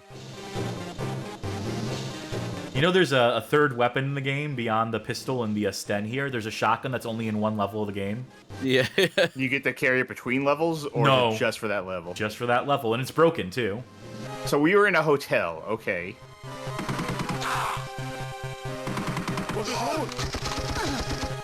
You couldn't tell it was a hotel from like the check-in desk and all the immaculate detail and the props they laid around. Like I was trying to figure it out what cyber dimension we're in from that one flooring. Try to get through this door. Try to get through the door. You figure it out. You have to strafe through this door because if you face it head on, it's not big enough. I think I went mostly straight though. You just have to use strafe to adjust. You kind of strafed your way into the perfect spot. Yes. There are instances where there are passages that if you try to approach them head on, because the perspective is so borked, you will just never get passage through them. You have to like strafe through them sideways for the angularity of it to work. Yeah. Which is Rebellion an impressive developed, feat. right? Yes. Who, as longtime fans may know, is my mortal enemy. They got a game coming out. What is it? Sniper Elite 17? Yeah, I forget. They dropped the numbers. I heard was supposedly gonna be a like free-to-play live service Sniper Elite game that just got cancelled. Like it's not. It hadn't even come out, but like signs of studios realizing, oh yeah, maybe not every game can be a live service free-to-play thing with battle passes and bullshit. Yeah, it's Sniper Elite Resistance coming out at the end of January. I'm sure it'll be another Sniper Elite game. It'll be on Game Pass. It's so funny to me that they made so many awful, just truly terrible games. Shell Shock 2, Blood Trails, Rogue Warrior, the 2010 AVP, the original AVP. Just, like, so many stinkers in their catalog. Even the original Sniper Elite was dog shit. And then they put out that V2, and it was their first game to get, like, scores over 60. And they're like, all right, that's it, switch it over. We're doing nothing but Sniper Elite now. Forget that snood sneakwool on the GBA. We're going all in on this sniper thing. I think there might have been some health back here I didn't go for. Let me check something here. Chef Chelios asks, I want to play Shell Shock NAM 67 on the Xbox. Is it bad? No, because Rebellion didn't fucking make it. That was that Guerrilla Games? Now, just so you know, they didn't just pivot and only make Sniper Elite. They also made Sniper Elite Nazi Zombie Army. Oh, that's right. No, it's a different SKU. It's a different product line, so clearly. Yeah. They also did No. Never did? Yeah, that was them. That was them, baby. That was their character action game, scored by Megadeth, or at least has a title song by Megadeth. Yeah, I still don't know how that happened. Because in general, for as miserable as this timeline is, occasionally it gives you something funny. It gives you at least something amusing. No, they have another. Oh, they have a not Sniper Elite game coming out next year too. That's also coming to Game Pass. What's it called? Sniper Adamfall. Amateur. No. Adamfall. Okay. I will give you a brief description. Action survival game. Alternate history 1960s. That's it?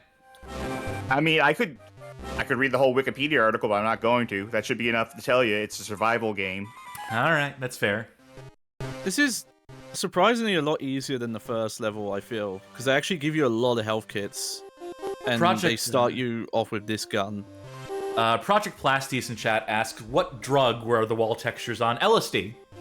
Glad I could help with that. Yeah. Pajammer Slammer asks, or says, that Rebellion made that Strange Brigade Egyptian-themed shooter. It was okay, but basically Sniper Elite with hordes of mummies. I mean, it was Left 4 Dead, right? That was what they were going for deliberately there. Or maybe Revelations 2012. You know, pick and choose. I was so surprised to see Never Did. I was like, no, that must have been one of those. And they got Rebellion in to like program like one dog that's in there or something. The enemies are incomprehensible. Yeah. And if they happen to be standing next to an item like a medkit, good luck. Yeah. So I will say, I don't know, because I've not seen this specific level on Real Hardware, but I feel like on Real Hardware, some of the scaling stuff is even worse. Like the walls and the 3D geometry and things like that. It might be. Yeah, because depending on the emulator you play this on, it actually fixes some of the issues. Yeah, this is Mednafen, I believe. Or no, this is MGBA, which I don't think is Mednafen, so it might be slightly inaccurate. It might fix some things.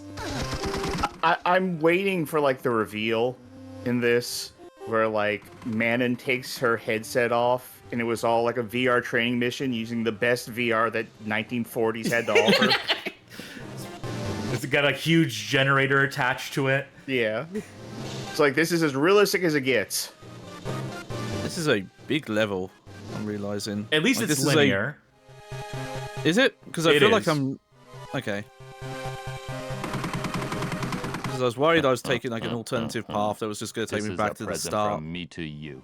Thank you, Grenatag, for resubscribing, for re-upping. I hope we haven't made you ill. I hope it wasn't a misclick because of all the texture perspective stuff going on here. The Jammer Slammer says, I like how the HUD reminds you what game you're playing. Yeah. Well, you know, to be clear... As if you could mistake it for any other game. in case folk don't know, the purpose of having a huge heads-up display is that it's less pixels on the screen that you need to refresh. Yeah. That if you cut off a certain portion of the frame and keep it static, that's just that fewer pixels that have to refresh on a frame-by-frame basis. Which speeds the game up, ultimately. Okay, this is a good texture for the scaling. Yeah, you can see some of those colors emerging, some of the patterns. Yeah, but also, okay, so right now we can see, not including the crates where the truck is, there's 6 on the screen right now, right? I'm going to take control, by the way. I'm tempted. I want to play a little bit. You're feeling because I'm sick in the head. Yeah. Yeah, but I wanted you to show the crates doubling up. Well, yeah. You're feeling the Call of Duty. Right now. See, oh, is there 8? Is there 6? You'll never know. It's both. So the way I understand it, and I'm sure someone who's actually technically savvy will correct me, but it's something to do with not having real X and Y coordinates, right? That it can't account for them, especially when they're off screen. It doesn't know where the texture is meant to begin and end, so it has to assume, it has to guess in some capacity, so... I feel like the last time we played this, I described this as being like those animations where they like mask out a section of the scene, and there's just like a static background image as things move across it. Like you see that in animation, like in Chowder. Yeah. Yes. So, fun fact: I own 2 copies of this game. You sure do. I own the NTSC version and the PAL version, and the PAL version came out several months later, and it actually fixes this texture scaling issue. I don't know about the other issues. I'll have to try the cheat code and try that level I just played with enemies being seen through walls and things like that. It definitely does not fix this gun being cut off. I did check that. Well, that's intentional. You say NTSC and PAL, but for Game Boy Advance, did they run on different? Yeah, no. Thankfully, like portable hardware never had different hertz or resolutions. It was just a revision, more than anything. So it's really just the difference between USA and Europe, not so much NTSC and PAL. Yeah, heck, portable Nintendo systems didn't used to be region locked. It wasn't until I think like 3DS where they for some reason 180'd on that. Yeah, I imported some DS games. I would love to find. It was nice. Yeah, but yeah, so I'm guessing this original release was maybe rushed to market, and for some reason the PAL release they were just given more time. That or something got messed up where this is a earlier build that got sent off to manufacturing by mistake. That's something I'd love to know if someone from Rebellion hasn't been scared off by us. Yeah. This is impossible, by the way. There are times where this game is just straight up impossible, which it stinks too because the next level that we potentially get to here is one where you're undercover, returning the base. But yeah, I have a late update on this King Kong and drink. Disgusting. It really sticks true to that bubblegum kind of flavor I said earlier because that bubblegum profile. Because now that I'm getting down to the bottom of it and it's been sitting here for a while, it tastes like very stale bubblegum. Some of that baseball trading card bubblegum. I'm trying to figure out, are you starting with less health because I had less health coming in, or is that just this level? Your health persists between missions, and the difference between difficulty levels in this game is how much healing you get if you get any healing at all. Well, good thing we know the password to this level. So I guess if you quit and just put the password in, you would just get full health then, right? I think you might not. I think it might start you with 50% health. Oh, so that they do have passwords specific to each difficulty mode? Yes. No, because the passwords are all French words. So it's not. I really doubt they programmed like entire dictionaries worth of French words for every single state. Yeah. You're wrong. There are 3 difficulty levels, and each of them have different passwords for each stage. I mean, okay, difficulty, sure. Yeah, but we mean like level of health you came into the level. Yes, the difficulty level dictates the health. Therefore, when you have certain levels... No, Cass. I get what you're saying. I'm saying that the hard difficulty will spawn you with 50% health from a fresh password. Oh, okay. Okay. Yeah, we were asking if how much health you finish a level with would carry over. Yes, but even still, and I was saying different difficulty levels will still spawn you with less health from a password save, unprogressed, not switching between levels, fresh, just starting the game up, no progress, nothing marked. You put in a password, you still start with 50% health. All right, you were correct, and it is also not what I was talking about. But you were still correct. That is a true statement you were saying. It is just not germane to what Bag and I were saying. Oh. Okay, you'll get worse somehow. Gotta collect these shipping records. I do find it interesting that the walls have this like texture scaling issue, but the trucks were fine. That's because the trucks. It's fascinating. It is a fascinating game. And yeah, like this door doesn't mess up. Certain objects, they don't have to scale proportionally across like large distances. Yeah. So, and also, I don't know what to call it, just the random glitch where you just get like random line, like a strip of pixels. In the PAL version, that seems fixed as well. That doesn't seem to happen. No, the weird, fuck's sake. Call it. The warping when you get really close to walls, that's just the 3D engine, and that's very common with these GBA 3D games, so that's not different. I don't know why the previous level is so easy compared to this one. I knew I was taking over a hard level, but I forgot just how brutal they are. Yeah, that last one was not that bad at all. I don't have any grenades either, like or Molotov cocktails, I guess is the case, because I could just toss those around the corner. Yeah. It would make things so much easier. There's also just plentiful health kits in that last level. And I've barely seen any in this one. I think that's going to do it for Medal of Honor Underground. Good, because it was giving me a headache. Yeah. One of these days we'll have to play through this whole damn game on stream.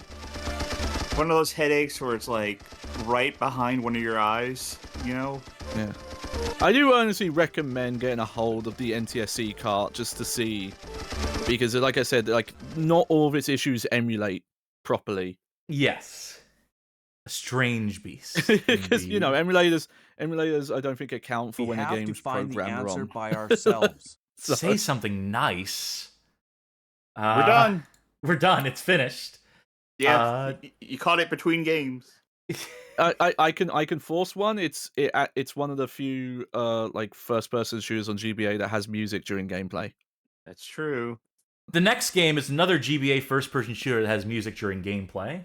Oh yeah, he said one of the few, not the only. Yes, and that game is 007 Nightfire, developed by JV Games and published by Electronic Arts, released March 24th, 2003. I don't like the console version of Nightfire. I think that game stinks. I think the progression is miserable. I didn't have any fun with it. It's such a step down from Agent Under Fire, which is great. I don't remember if I like it or not. Is that the one that opened in like you got into the truck bed? You will see. Stuck in that way. Yeah, that's the it's not the opening level, but that's like the first proper level. The opening level is a driving bit, and then you do like a sniper bit in a helicopter. But I think I like that one. Yeah, I like Nightfire. The main issue I'd say with it is it feels too short. It feels like it's missing a couple of levels. Multiplayer is good though. I will give the multiplayer credit in that game. I think. I don't remember if it was Nightfire or Agent Under Fire. Oh hell yeah!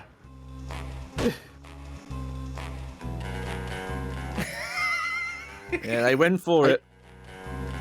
I used to babysit these kids back when I was in high school, and they had a GameCube, and it was either Nightfire or Agent Under Fire, and we played multiplayer of that.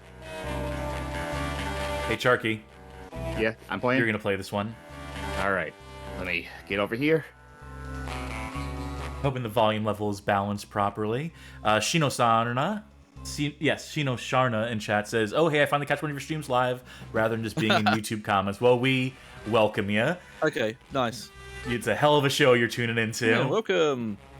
I was wondering if this was going to be the full theme or if they're just going to cheap out and loop. No, it's the full Monty, if you will. Yeah, this one skips the prologue mission, gets directly into... I'm guessing this doesn't have any driving levels in it. I don't remember offhand. Yeah. This menu feels real sluggish. They crammed a lot of shit into it, though. They certainly... Okay. Move and turn. Aim. Use scope on land. Okay, so no... strafe on land. Oh, okay, wait. Well, it has the space levels in it. Duck on land is being down. Jump on land is being up. B by itself doesn't seem to do any. B is just a modifier. Mm-hmm. Yes. B is a weapon change. I will say that about Nightfire. The final boss in space, I remember having a lot of hard time with. Yeah, because they had to cut the previous space missions that would have gotten you acclimated to those controls. It's just also hard, like the requirement of what they want you to do in that level. Oops. Okay, I thought I was moving to the next going to read this because I've just learned something new. Chef Chelios says, "Hey, did you all see the trailer for the Lego James Bond video game that never got completed?" No. I know I'm doing after stream. That's fascinating. Truck coming? Yeah. Here we go! Yeah, I haven't played this one, but from what I know of this, they do try and one-to-one the level layouts in this. As much as they can. Yeah. I mean, so did Medal of Honor Underground. They just had to cut all the props from the levels. Yeah. Okay, that's Reload. I think this might be potentially more impressive because this was a, PlayStation 2, GameCube, Xbox game that they're trying to replicate. Yeah, look at that vertical look. You do have to aim. Yes, because this is truer 3D than some of the previous games we played. To be clear, the problem with this one, again, is not technicals. It looks great. Actually, yeah, it runs pretty well, yeah. Runs well, and the controls are okay. Headshot. Nope. Oh, what? I think the problem here is just over-ambition. The controls being very clumsy. I'm surprised there's no auto-aim, really. Yeah, it's asking a lot in terms of how I aim. Yeah. Oh, right, I can duck? Oh, it's a toggle, thank God. Okay. And check out this other weapon, the Dusseldorf, whatever it's called. Stunner, telephone grapple. Deutsch, Wolfram. Well, I don't have anything to really snipe that guy with. No, you're just gonna have to brave it. Charge boldly in, as a secret agent does. He's either looking right at me or looking the other way. So this one I've not played, but one thing I do remember hearing about that was a flaw with this game is that to unlock the next level, there are point requirements to the level, so you have to beat them with a certain score to get to the next level. You can't just beat the level. Did those 3 pixels see me? I think they might have. Watch out, they're growing. It's 5 pixels now, at least. Yeah, see I think the searchlights alert. Oh. Again, they went for a lot of the main version mechanics. I think I can destroy those things. Not with that attitude. Like, I've seen bits of this game before, but even looking at it again, it's like, I still don't quite know how this game runs as well as it does.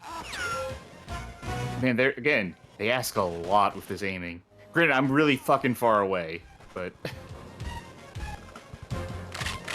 Alright, stand up. Jump. Oh, I hope there's no platforming with this jump. Oh, there was a guy up there. A few guys up there. Oh, no, this is a bad situation. Oh, Jesus. Is this a shooter? You're not stealthing your way through this. You gotta engage with the combat. It's a Bond game. Well, this first level, you could stealth certain sections of this opening level. Yeah, in the real version of it. Yeah. Well, I'm gonna run out of ammo soon. Well, I'm gonna put on my rose-tinted shades. Yeah. Alright, let me give this a shot. Yeah. You're the Game Boy first-person shooter expert. Yeah, they've definitely cut stuff down, because I don't think the alternative path you can take is here. Land on the truck. There was like a weird side path where you would go like around the outside of the castle, and it would go to third person. How do you go into like the good aim, by the way? Hold L and R, and then use D-pad. That's aiming. I see. How do I select weapons?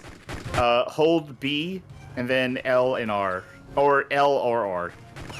God, it's such a mess. It's entirely too much.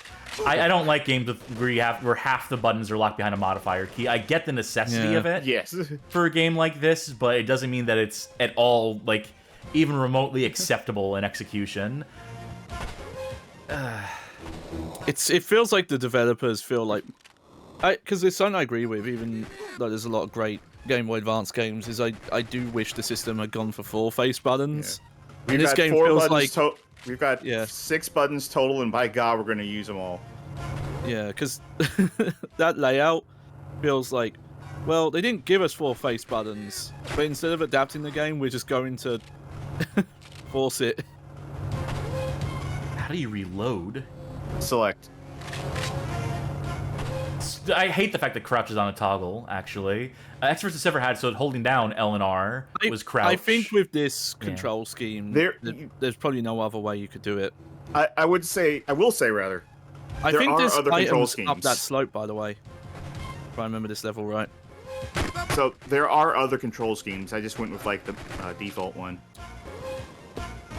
I don't know if that fixes anything, but maybe it fixes toggle crouch. That room looks different, but you do find armor in the main version there. I don't think those cameras are destructible. Yeah. They are Look in at that, though. in the real That's a 3D version. fin moving around. Yeah, it is a 3D object in the environment here, Yeah. legitimate. Like, I'm really surprised you have a grappling hook. I'm like, what? How is that going to work? Preordained, pre-designated spots. Mm-hmm. Sure, but I feel like it's going to be nauseating. Okay, yeah, when it there are happens. there are places where this deviates. You just got to be bold. You just got to charge ahead. There's no time for crouching and peeking corners. I play games like stealth, so. Mm-hmm. Okay, this level I am curious about. Yes, this is the stealth level, or the stealth portion of this level, the mandatory. But it's also, you know, like non-action for a lot of Yeah. it. Oh, okay. You don't just get to gonna do skip that it? part. Yeah, they've Okay. skipped it already. Yeah. Not entirely, if my memory serves. Yeah, in the console version, you come in at first and walk around and talk to people before you find this area. Yeah, they're definitely abridging this. Yeah, I'm wondering if they do the snowmobile chase. We'll this- see, won't we? Well, we'll see if we'll see. I do appreciate the attempt to incorporate the cutscenes. I mean, it's not great. The color depth on these is insufficient, to say the least. The resolution is not there. But you have to fit all this text on screen, I guess. It's also, it's a minor thing, but there's been a lot of games on the Bad Game Hall of Fame streams where the text is not readable. So I want to give the game at least that. Also, that looked weird. I don't think that was Pierce Brosnan. That looked more like the Angel Under Fire Bond. Alright, we need to do some spying now. Don't mind me, I'm just checking the time. I do not know how to read an analog watch, so this will take a while. Oh no! We blew our He cover. shot me because I don't know how to read a watch. Does this start you over from the very beginning of the level? It sure Yes. does. Oh, that counted as one whole level? Yeah, it's contiguous. Luckily, we have rewind and stuff, so I can...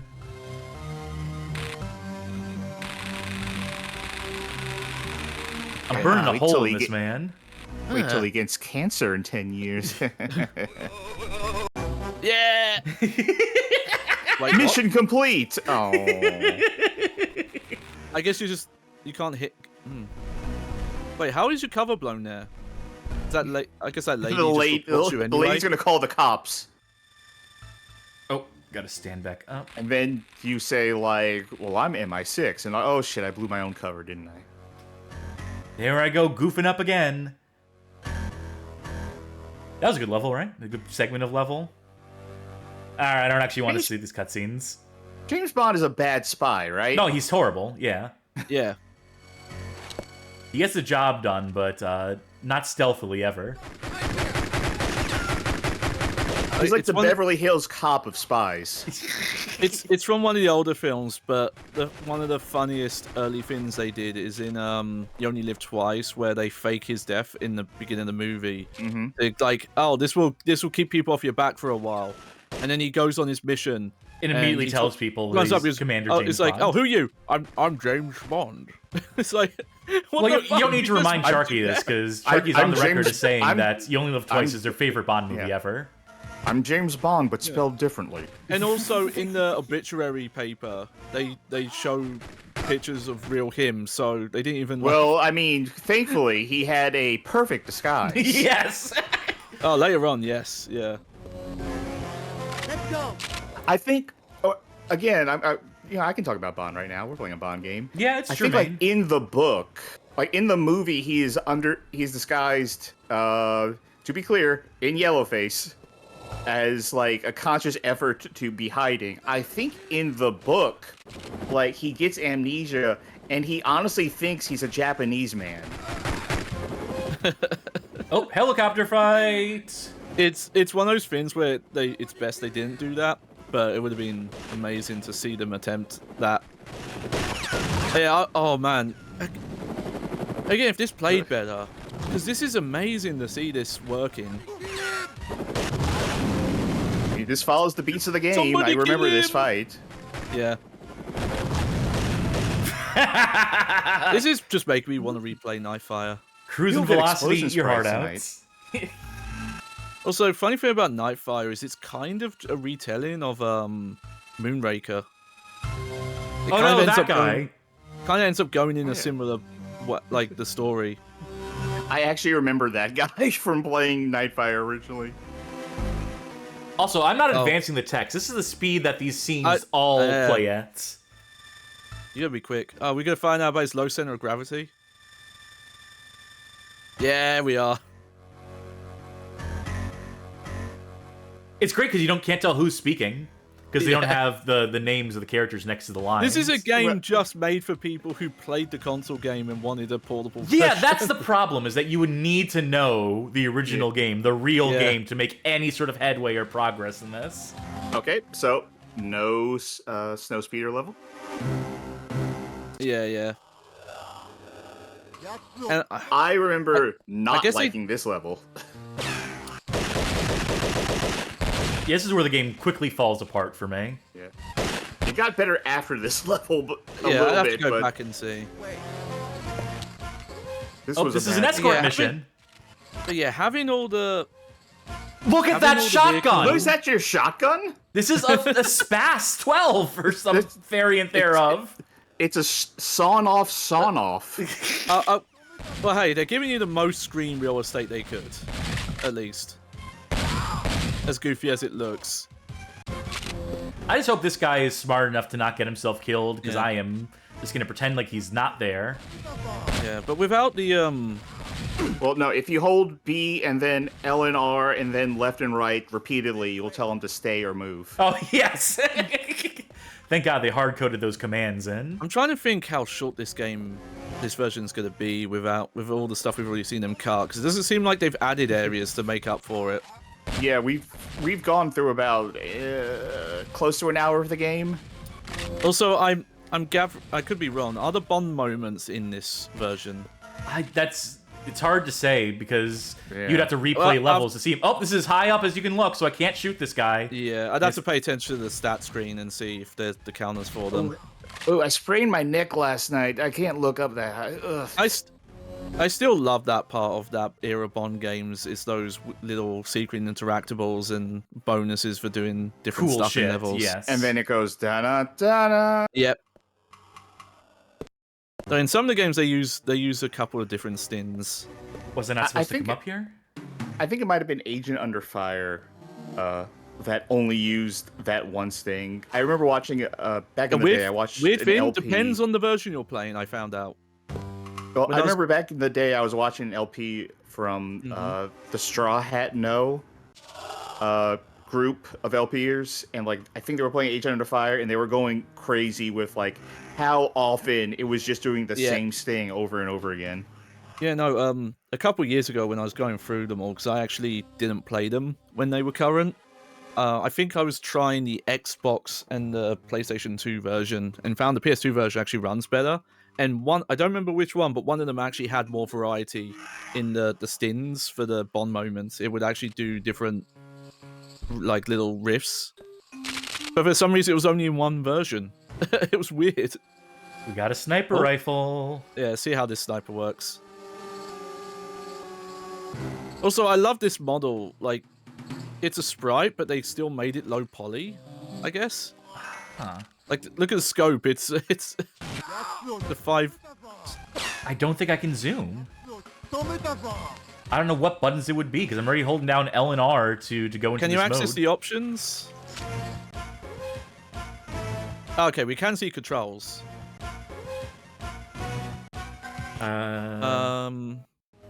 Just use scope. Yeah, They don't say anything about zooming in the scope. Yeah. Unless the action button does something. I think this is just it. Oh! I couldn't tell. There were 3 pixels on a screen. What do you want me to do, game? I had a feeling. Well, her hands are up. You can tell that? Yeah. Now I can. She wants me to give her a hug. Yeah, sure. Not now. I have work to do. The ladies, they love James Bond. For whatever reason.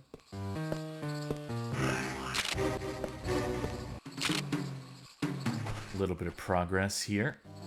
Wah. Oh, combat roll! Yeah, that was cool.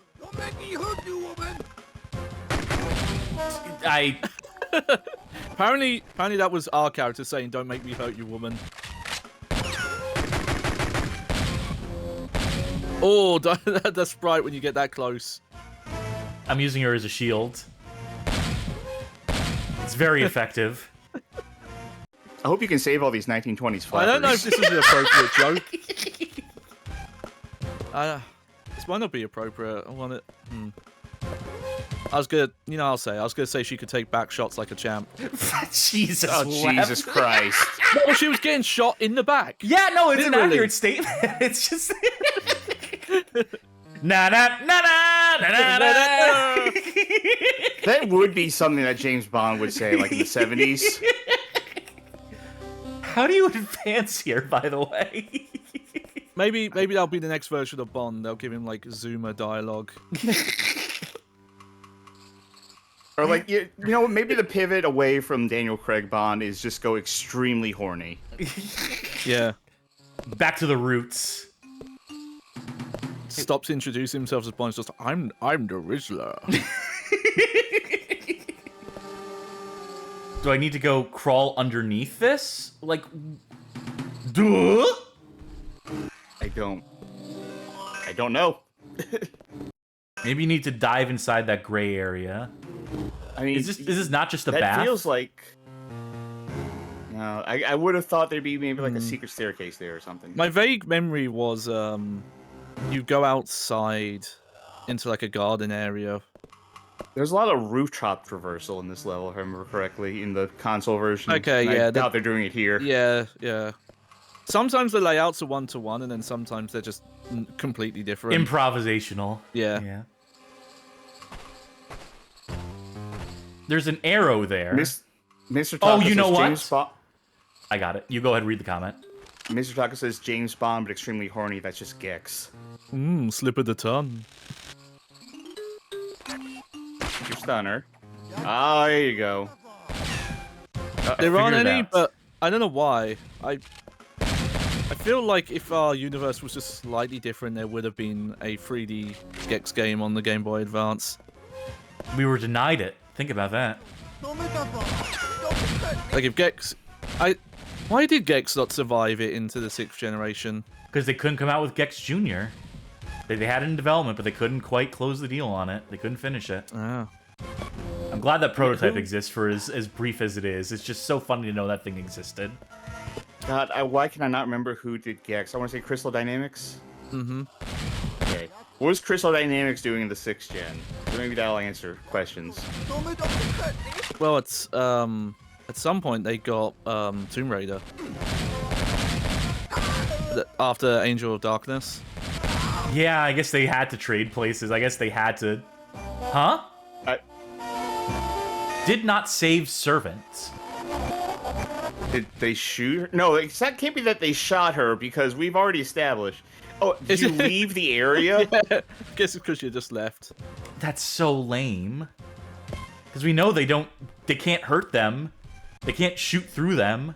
I think we proved that definitively. Got some Gets quotes in the chat. Oh, great.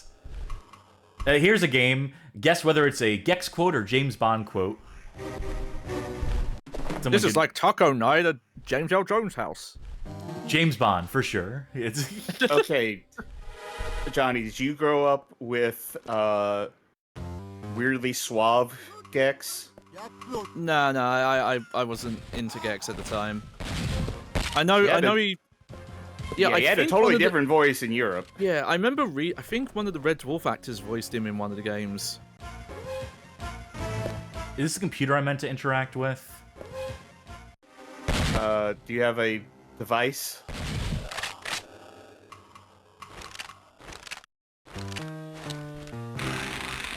Laser it? No. You have a different device? Probably not that one. This might not be the computer we're looking for anyway. You have like a Q worm or something? God, I can't believe the menus are What laggy. is the... Retrieve there's a save Oh, I just okay, read the so- computer already, apparently. So we need to retrieve okay. safe contents. Yeah. We have to look for a dragon. I remember hearing that. Need to find my car somewhere around here. Could have sworn I parked it in the bedroom. Again, impressive for the hardware, because most of the first-person shooters on GBA would not do these kind of objectives. It was Medal of Honor Underground did. Like, finish the level, maybe pick something up. Yeah, that sounds good. But, like, them trying to incorporate the gadget mechanic in as well.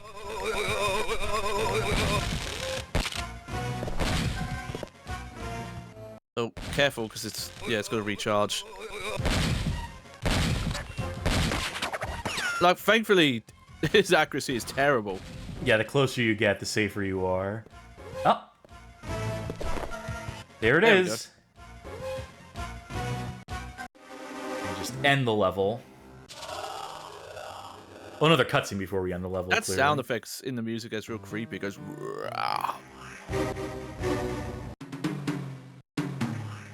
Yeah, that's not the Pierce Brosnan model from the console version.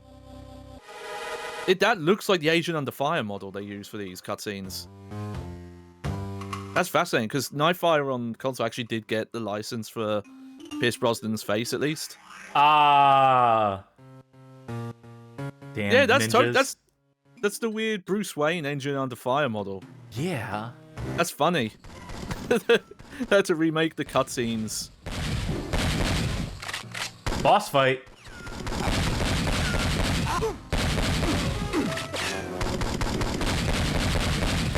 Sweep the leg.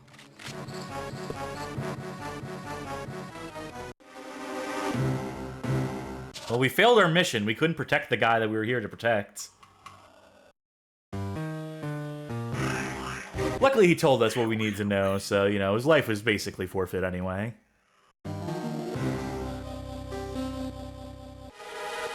Yeah, berate this man as he's dying, James. Very classy.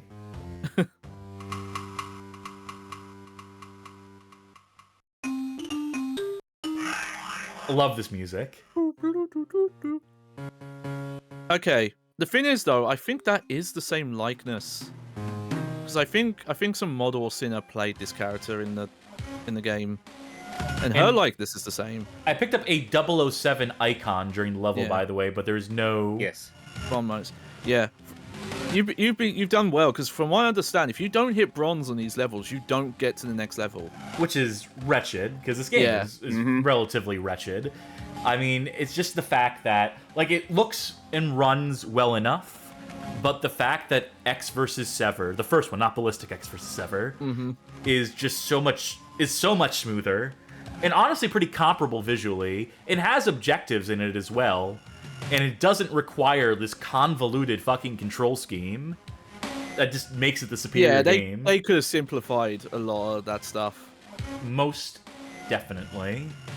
But that was 007 Nightfire for the Game Boy Advance. We have yet more games to get to tonight, and moving forward, too. This is going to be a multi-parter, because we're spending so long on some of these games. And like Chef Chelius just started asking chat, hey, speaking of 3D on GBA, are you guys streaming Driver 3 on the GBA tonight? No. It is too late a release and for a chronological order. So you'll have to wait on that, unfortunately, for the next time we come around for the 3D GBA games. But the next game on the list, it's another repeat. It's one we've played on the stream before. And wasn't particularly good back then. Maybe it'll be better now somehow. This is X-Bladez Inline Skater. I believe we played this in our Extreme Sports Extravaganza stream. Yep. This is the handheld version of a PlayStation 1 title, if memory serves. I believe I called this the second worst game of that stream. That sounds about right. This was developed by the Code Monkeys, which should tell you everything you need to know. Yeah. Published by Crave It'll Entertainment. tell me that it's a rip-off of a Disney film. Released March 30th, 2003. So let's get into it, why don't we? Who am I going to torture with this one? Well, let's see. I've never played it, so... Yeah, I was about to say, I've had experience with X-Bladez, but Johnny's the extreme sports guy around here. Mm-hmm. That's compelling enough an argument for me. Oh. Sorry, whoops. I'm going to make that mistake a few times. Alright, select a character. What's your favorite font? Gorilla's reject. Kylie was my girl. She's got a cowboy hat on, but... I don't like that this guy's font is vaguely Asian. You think that's what they're going for? It's hard to tell. The D, like the D and the O specifically. It looks like Bran John. They do all kind of look like Gorilla's fan characters. I'm gonna go with Recall. Suave. Alright, so I will tell you, before you get into the game, Johnny, the PlayStation original game is a score-based game. It is basically like Top Skater, where it's A to B, it's a linear path, there's rails, there's ramps, you score points as you go forward in a level. Okay, now get into the game. Oh, hell yeah, Heathrow. I've never been, but it's... Kart Racer! Yeah! Oh, wait, I remember this now. Okay, yep. I think I've played this before.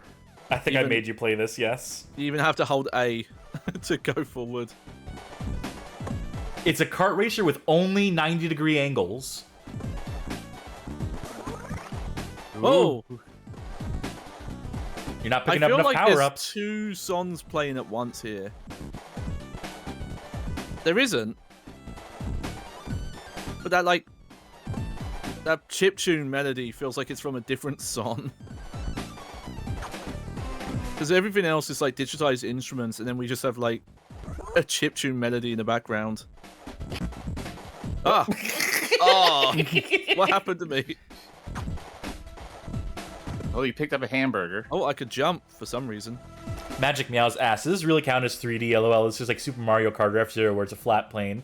Look, I want an excuse to torture someone with this again, alright? We're being honest here, this game just sucks. Is this 3D? Does this live up to the... I don't know. Whoa! Oh, why is she's she so huge. Big? What the fuck? Oh, not anymore. Okay. There are obstacles you need to jump over, by the way. Okay, so there is a reason for the jump. Maybe not in this level. Not in this level, apparently. Bubs isn't big, he's just in the foreground. I'm not sure what any of these power-ups are doing for you. Like, what does that do?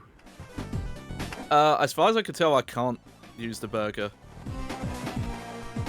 Seriously, like what? The perspective stuff. Vincent Spork asks, does this game let you skitch? Onto what? Onto the other skaters? Like, this perspective stuff, like, makes me think the person who made this game has never been in the real world. Why are they bigger when they're further away from you? That's not how it works. This game was made pre-Renaissance. Like, I don't have depth perception, for one thing. Oh. What? Alright. But even I can tell this is fucked. Let's see if we can do anything in the shop yet. Nope. Health? Do you lose health? This is the ugliest shop interface I've ever seen. The fonts, the 7 different fonts on this screen alone. Little Big Adventure character off to the right there. The use of like a chiptune with digitized instruments at the same time is really confusing me. Alright. Do you think it'll let you do the House of the Parliament? Okay, I've surely been near the House of Parliament, so maybe I can. So you'll let us know how realistic this is, how accurate this is. Oh. Like, there was a health Giant thing. characters. There's like a health thing. What health? There did seem to be kind of a health system. Oh, that's where you have to jump. Oh, look at the River Thames. It's so clean, just like real life. Good boost. Boost drink directly into a wall. Just a trap. See, there is a health thing. I don't know what it does. Yeah, that's what I'm asking. Like, what does your health do? I don't know what the burgers do. Pajammer Slammer says there was some kid who couldn't play Tony Hawk, but got handed a copy of this, and I mourn for them. And Vincent Spork says, this sort of feels like the type of game you would have been stuck with at the dentist's office waiting room, and you boot up and play for 30 seconds and then decide that maybe staring at the floor would be better after all. Yeah, I don't know if the burger does anything. It just disappears after a while.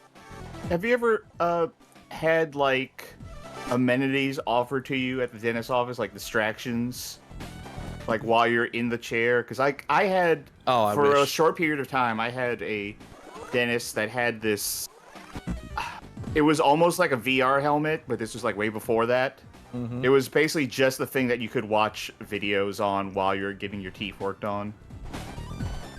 Retrosaya asks, is the health like coins in Mario Kart, where if you max out the meter by collecting enough, maybe you get a boost or something? Oh, that's the only thing I can possibly think of. And much like a Cruis'n we played at the start, near the start, hitting anything is just... Oh! Whoa! Okay, it counts. Never mind. I think you were on top of a roof there. You jumped on top of a roof. You just can't tell because the verticality here is basically non-existent. I was expecting that to happen. That freaked me out. This is a game made by people. Hold on. This is a game made by people who live and perceive things in the second dimension, trying to imagine what 3 dimensions would be like. They're making educated guesses. Yeah. Like, that explains why, like, when things go far away, they're the same size. Why you can jump onto the roof of these things like this. Psy42 says this is a game from Flatlanders. I'm going to say it's a game by Flat Earthers. It's... Now, Psy knows what I'm saying. I don't know how, like, the amount of control I have feels like it's going down. I'm getting worse at the game the more I play it. Oh yeah, you're just getting exhausted by it. That's how I feel about Mahjong, to be honest. The more you learn, the worse you get. Yeah. They don't let me. Really wanted to. I can't remember if we said this was better or worse than the PlayStation version of the game. What our conclusion was. I can't imagine something that much worse than this. My memory of the PlayStation game tells me that this is better than the PlayStation game. Please let me. No. Just using these like 3D renders of these levels is just so cheeky. Alcatraz, Rio Grande, Rio de Janeiro, Great Wall of China, Forbidden City, Cannes, Eiffel Tower. All right, how do you accelerate? Hold A. And B and R both jumped, and I think L was the use item. At least it was for the shoes. Everything else just kind of disappeared in from my inventory. You can't jump into a drift. I was expecting this to somehow be like Mario Kart. Yeah, no, I don't think there is drifting. If there is, I couldn't figure out how to do it. Whoa, there's no brake. Whoa. Slippery. I assume brake is just hold back, maybe? Can I just say, by the way, great form. Yeah.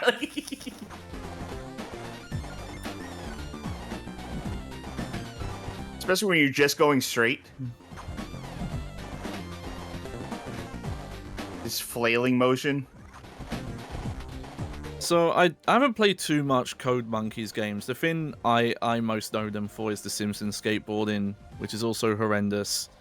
Yes. Part of me always wondered, is that game so bad because this developer primarily did like portable games and those weird fake licensed movie discs on PlayStation? Yeah, I mostly know him for like working with Phoenix to put out those fake Disney movies. Yeah, but now seeing this, now I'm not so sure because this is dreadful. There are so many kart races on Game Boy Advance. I found out yesterday, and you can do a lot better than this on this hardware. It's hard to do worse.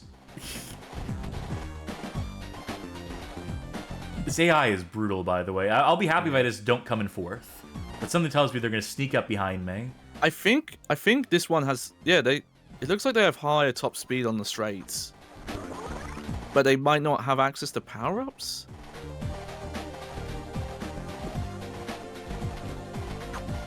How are you supposed to fill out this damn meter? Still don't understand that, Burger. The meter seems to only fill with the medkits. Yes. The burgers, all I can think of is it lets you like take a free hit, but it doesn't last very long. Oh, there you go. Second place. Also, the way it cuts when you finish the level and glitches out. I think that'll have to do it for... It just kicks me back. I need to place first, otherwise it just kicks you immediately back to the... Brutal. That I can be assume a job you've for not someone earned else. any income either. That was X-Bladez Inline Skater. Yeah. Yeah. Huh. Certainly, something. In the next game will also certainly be something. Another conversion of a beloved console game and arcade game, in this case. This is Crazy Taxi, Catch a Ride, developed by Graphic State, again, who I believe brought us Cruis'n Velocity earlier in the night, and published by THQ on April 9th, 2003. We played The Simpsons Road Rage, which is a version of Crazy Taxi, and we played the version of that for the Game Boy Advance. Now let's see what happens when they bring Crazy Taxi itself to the Game Boy Advance. And Sharky, I'm going to hand it off to you because my phone has been buzzing and I need to respond to some messages. So I'm going to leave this in your capable hands. Catch a fare. All right. I like Crazy Taxi. I played a ton of this on Dreamcast. Sure, this would be exactly like it. Oh, I better hear him say, hey, that'd make some crazy money.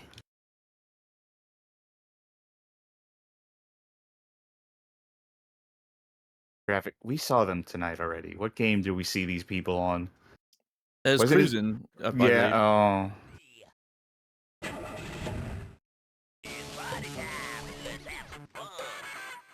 oh, we are getting his voice. All right, we're gonna play some Crazy Taxi. Controls, let's see. Okay. Why is speed this up a little Taxi bit on the Bad Game Hall of Fame? Yeah. little faster, please.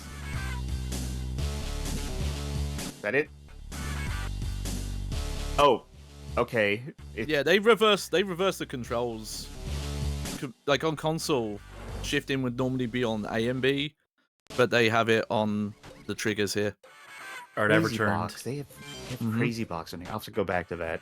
You didn't tell us we got the announcer as a special guest for this stream. Oh no, I didn't. Guest starring.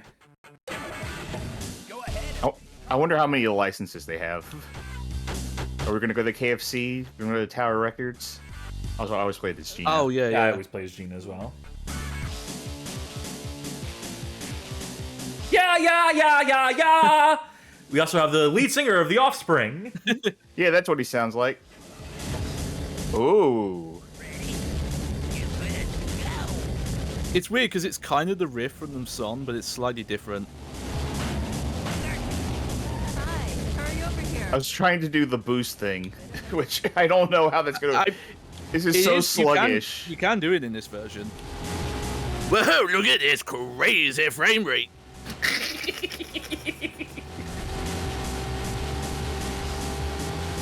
All right, they let you hop the curb, so there's at least a little bit of give here. Oh no! Okay, can't. All right. There's Lesson nothing learned speedy about this briefly. game. They shouldn't show speedy on the screen. It builds your expectations up too much. All right. Lesson learned, by the way, is I can't let my muscle memory of how Crazy Taxi plays inform how I play this. Yeah. So trying to do that like real sharp. You gotta pick me up.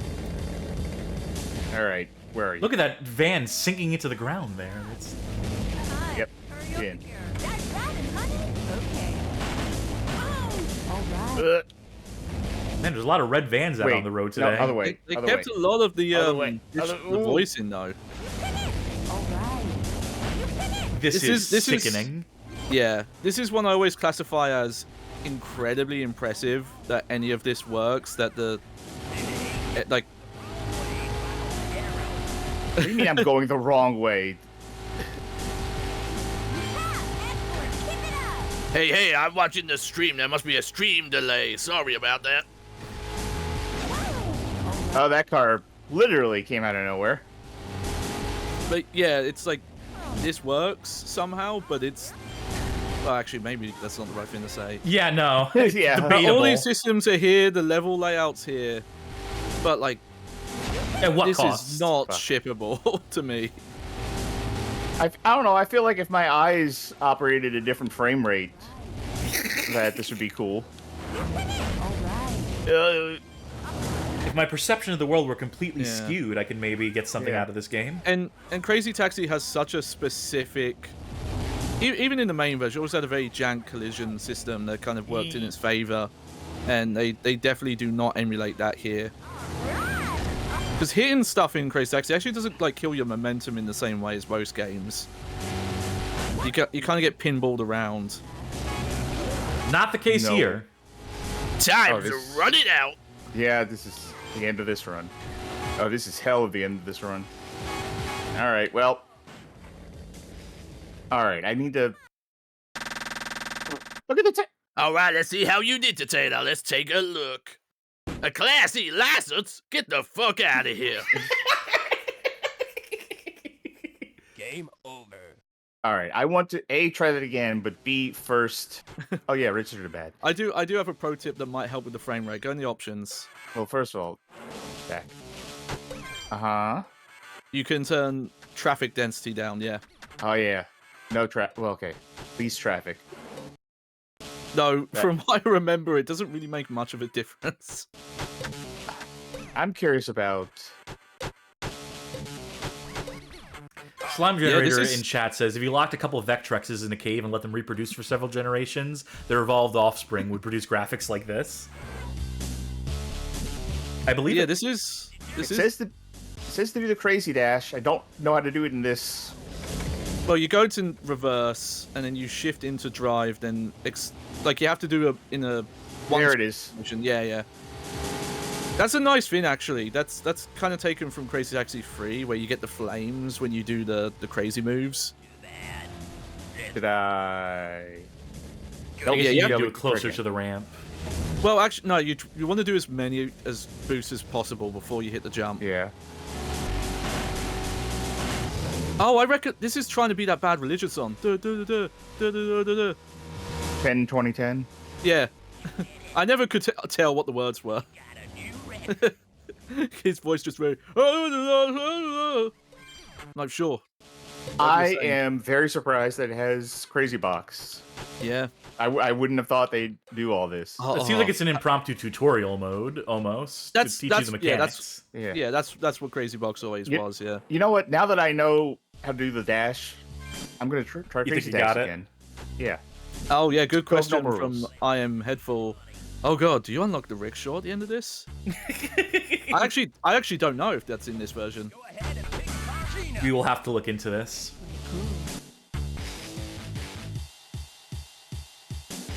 Also, load times on a It's- GBA. Yeah. seems It's weird. I peculiar. can tell which songs these are trying to be, but they are legally distinct versions of some of these. The actual Offspring and Bad Religion songs that are in the game. Wait, you gotta pick me up. Hurry over, or I'll leave. Huh, get in. Oh wait, other way. Ask Oh, him a God. Oh, question. weird. I didn't I realize hate it that when was. it's so far away. Yeah. Fuck. Yo,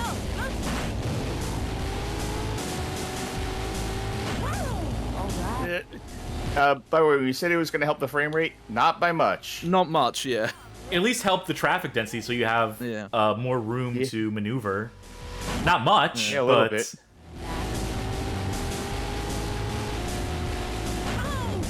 Now, I will say, obviously, there's definitely some layering issues with the cars because they're sprites.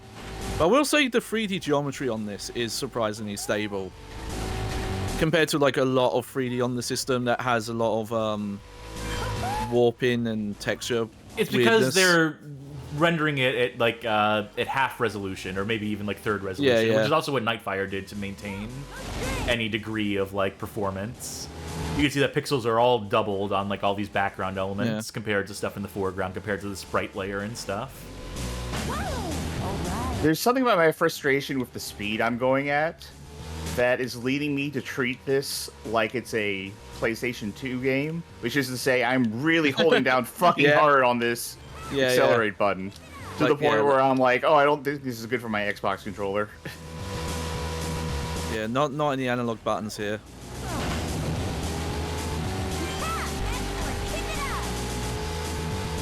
Like, yeah, this really is doing some very impressive stuff. Yeah. Yes, that is true. It's just unfortunate that the gameplay is not there. Go forward.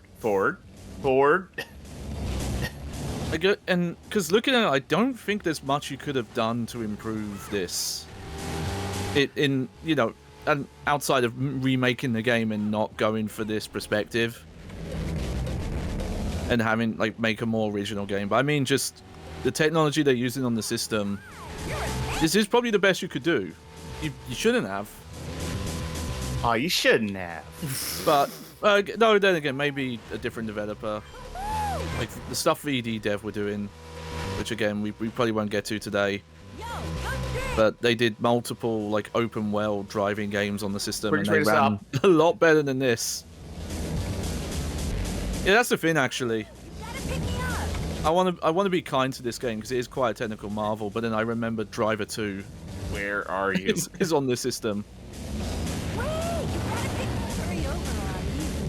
Has this been the same passengers like 6-7 times in a row? She has a lot of errands to run today. I noticed they give you a lot more time in this one. Oh my god, so maybe I should have picked like a set amount of time. Now that I know how to play the game and am getting better at it, I have the sinking feeling of, oh, this is just gonna keep going. Maybe the difficulty scales up at a certain point.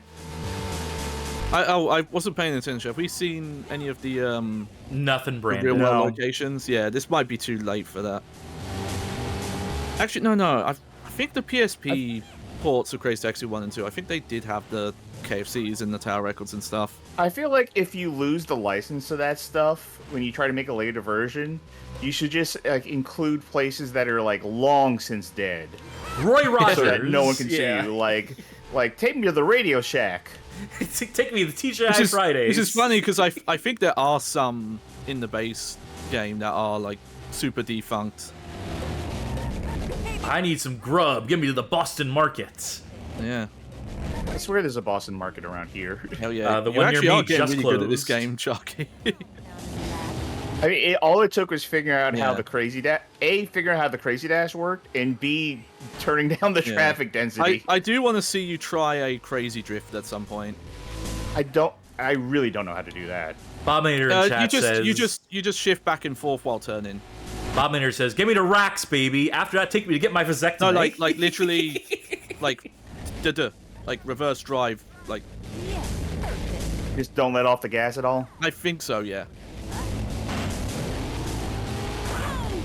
Video Game King says, "I need to get the hell away from Howard Johnson's right now." K4 Boom asks, "What the hell is Rax?" I feel like that there could be a good thing in Crazy Taxi if you pick up a passenger who just says anywhere but here. Dealer's choice. Maybe that's what that new AAA open world Crazy Taxi is going to be. Yeah. That I'm definitely afraid is going to be awful. No, it's going to be great. I want to be proven wrong on that. It's just Crazy It's just Taxi a history and context clues and knowing the state the industry is in have all... Yeah, and the labeling of like, we're making this AAA. Oh, there's a Crazy Drift. And it's like, that's like the opposite of what Crazy Taxi is. Didn't Sega also say that was their plan for Jet Set Radio? Yes, yeah. Which again, I'm also definitely afraid of.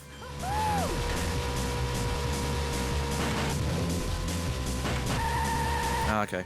There we go. Whoops. Okay. Yeah. I'm gonna You see do a what circuit it 360 is. degree drift Yeah. in this. This is definitely an Offspring song, or Mm-hmm. trying to be one. Yeah, like it's little bits of All I Want, but it goes its own way. Oh, I Also, thought that I arrow was think- pointing at the car, like, fuck him I up. think the arrow changing color when you get closer is unique to this version. I don't think the main version did that. I want to... Either... Oh, God, it did but it change did- colors, but I moved- don't remember if moved. it did it... That's what it did. It would, like, when you got close to destination, it would actually physically move over to it. Hey, I have bad news. Yeah. The more I play this, the more I enjoy it. That is an unfortunate side effect. That Also, I noticed the announcer claims you were going the wrong way again. He's really quiet in the mix, actually. Oh, he's there! I didn't even realize he was saying shit during gameplay. no, that's my the passenger is but saying he stuff. He does say stuff. But yeah, the music is really loud in this mix. Whoop. The one thing kinda I'm curious wish- about is if like the stadium area exists, where it leads to that big like circle in highway. Okay, so Oh, I okay, so kind of this is that wish city. that... Oh, it's the shopping mall here. I kind of wish that... Oh, God. Lost my train of thought now. Oh, that on the shoulders, that drive and reverse would be spoke buttons instead of both buttons are just switch between them. Yes, yeah, that's a thing I remember being awkward about this version. You know what? I think that's enough for Crazy Taxi because I could just keep fucking playing Yeah. this. You could. I think I've gotten good enough at this to the point where like this would go on for for like 15, 20 And again, minutes. as far as I remember, it is the full map. I don't think they've got the original map from the console version, but it is the arcade map. Though, considering that Okay. some of the effects are based on Crazy Taxi 3, I actually want to check if the map changes from Crazy Taxi 3 are in that version. Well, But yeah, you can report on those findings in due time. But for now, there's at least 2 more games I want to get to tonight. And then we will cap it off. So our 9th game tonight is Quad Desert Fury.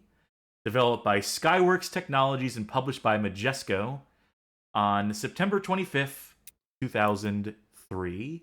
This is an ATV racing game. And that's all I know about it. That's all I remember of it anyway. I'm sure I saw it in action and felt compelled to put it on the list, but I couldn't tell you why. That's how it goes sometimes with these smorgasbord streams, these ones where you have a lot of games to cover.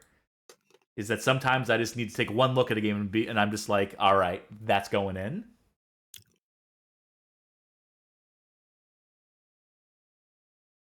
Here we are. I'm going to have to adjust volume for this one, surely.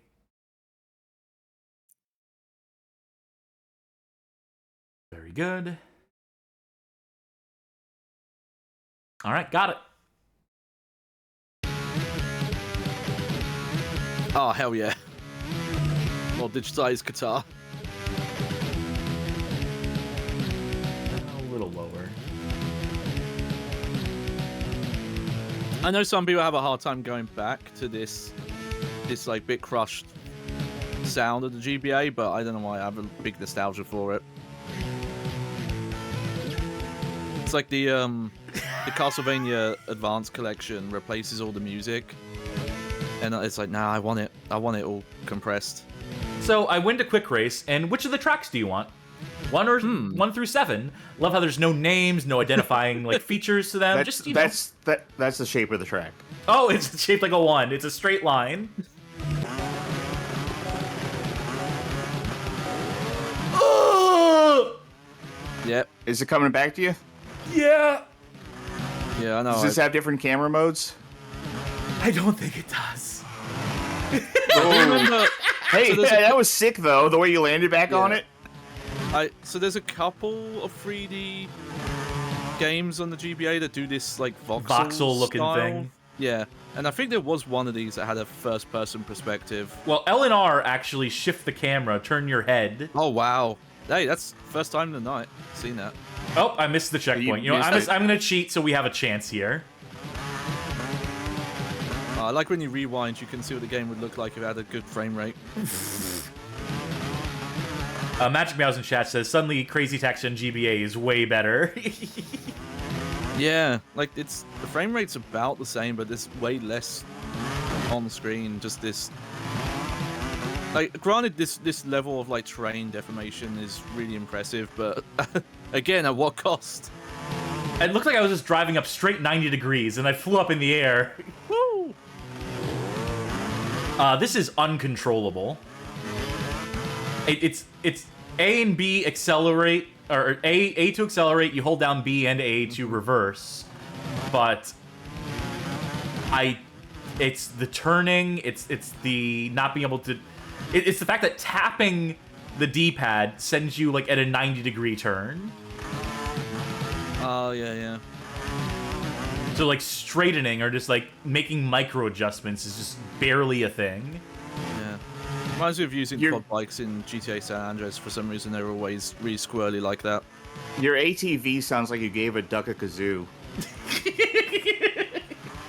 Oh, you can't drive through this fucking thing. This bush. This cornucopia. Ugh. I do love the animation, though. And because this is like a checkpoint race, there's no like... You can't predict which direction you're gonna go when you pass the checkpoint. There's laps, apparently. We're apparently on 2 of 3. Ugh. Ooh. I like the weird pink pixels on these cacti. They're the desert roses. Not quite blue roses, if you catch my drift, but... Yeah, this just looks like I'm driving straight up. It's like that town from SpongeBob that's at the way bottom, and the only way up is to like climb directly up like an oblique 90-degree angle. I'm sure someone knows what I'm talking about. Got any sponge heads in the chat? Is that the place where everyone talks with a accent? Probably. I give you the one detail I remember of it. Yeah, this is just hard to look at, even. Viscerally unpleasant to look at, even worse to play. That's a kind of a theme with 3D on GBA. Yeah, that's what we're running into. Some repeat cases here. Oh, God. I fucked it. I might have saved it, though. I gotta do another track. Once I come in first here, and I feel like I can come in first. Yeah. I don't know how. Considering how this has been going, the fact you're in first just shows the AI even not having a good time with these tracks and controls.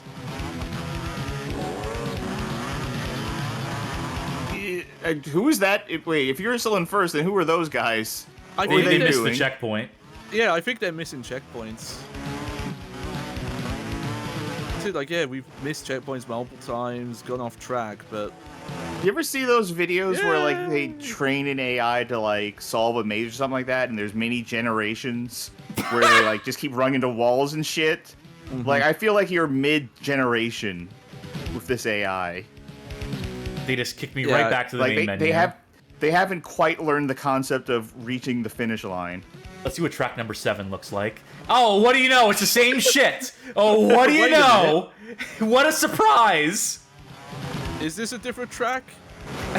You're... Ah! Oh, excuse me? Do we have a casualty on the track here? Oh, there's gasoline. There's like bombs on the track. Like there's mines. Yeah, I saw the mine, but what would the gas can do?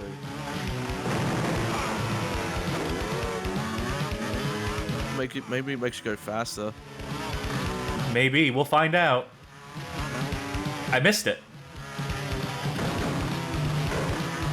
So how does that explosion rank on the scale of explosions we have seen tonight in 3D GBA games? I think Cruis'n is still the winner there. Yeah. Oh, cool. Nitro makes it even more uncontrollable. Okay. I love the AI just seem to be having as much the same amount of trouble.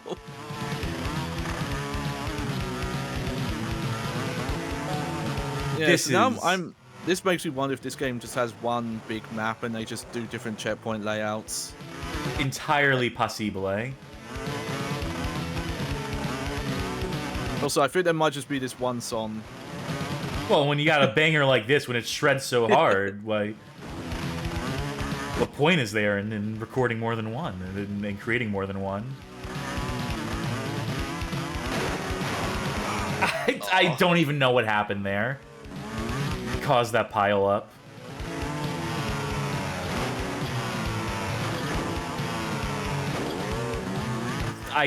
This is in contention. This is definitely in the running for one of the worst things we played tonight. Yeah. And there is some stiff competition tonight.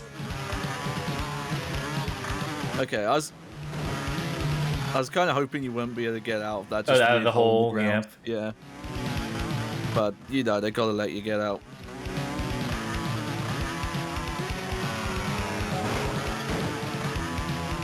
Trying to get that gasolina.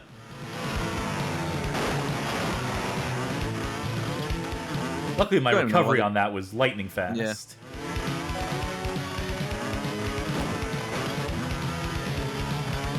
Yeah, I imagine someone playing this on an actual Game Boy Advance. Like, I'm not playing and I feel myself tensing at the way this controls.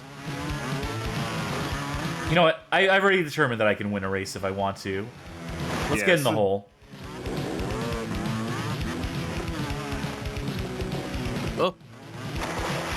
Oh, there we go.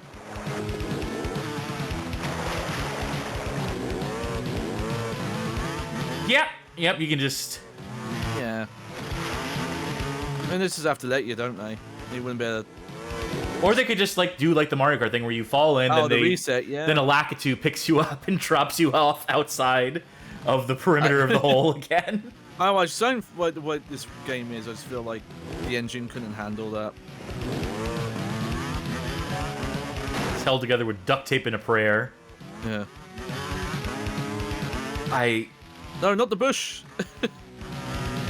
Every ATV rider's worst fear. It's just, if you wanted them to be solid objects, just make them giant boulders. Like, why make them a bush? So much time, but I still feel like I could catch up.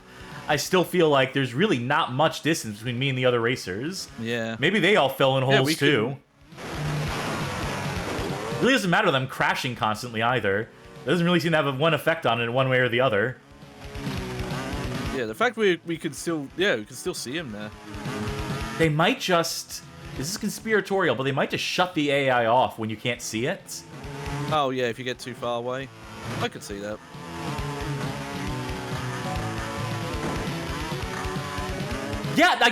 Yeah, just back in third place. Like, it didn't even matter that I deliberately sabotaged myself. And back in first. I think they just have lower top speed than you as well.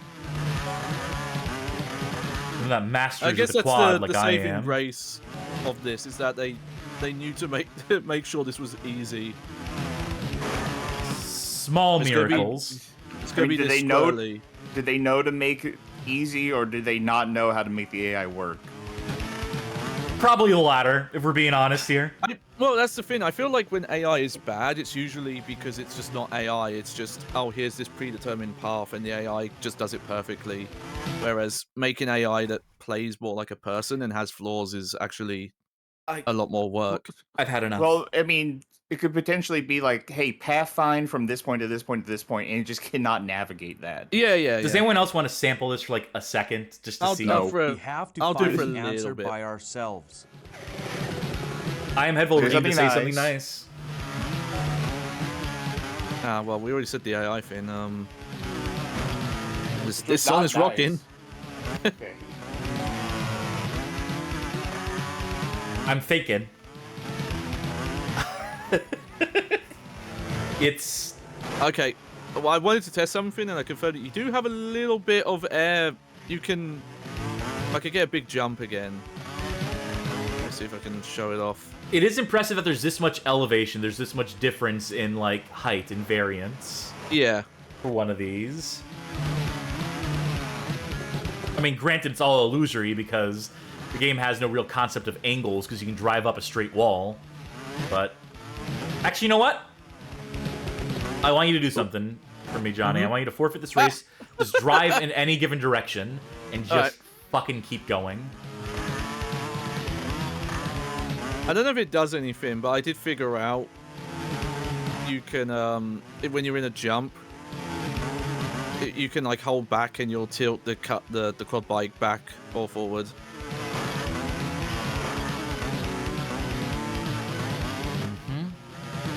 It's a big world out there. Let me help you out. Yep. Oh.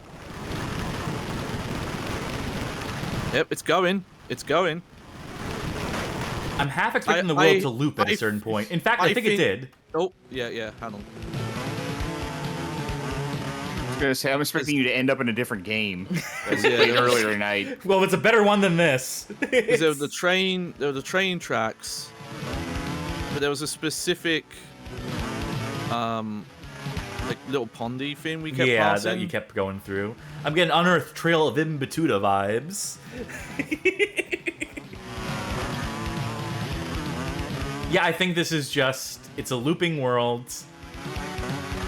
Yeah, which makes sense. I guess that's what you do. The world as we know it only exists within this 16 by 16 plot of land, and that's fine. I think that's gonna do it for Quad Desert Fury. Whoa! The Fury of the Desert Yeah. has been seen in as much fullness as we're willing to give it tonight, I think. I wonder if we could still win this race. Let's not find out. Because we have one more game to get to tonight, and it's the one I've been wanting to end on. It's the least 3D of all the games we're playing tonight. It's the biggest cheat I have tonight in terms of qualifying it for the show, but it's the one that I think... it has 3D, just not 3D gameplay. Yes. We are, of course, talking of no other than American Idol, the official video game developed by Mobius Entertainment and published by Codemasters. There is a console version of this game that had microphone support, if memory serves. They did not have that for the Game Boy Advance version, so it is a rhythm game.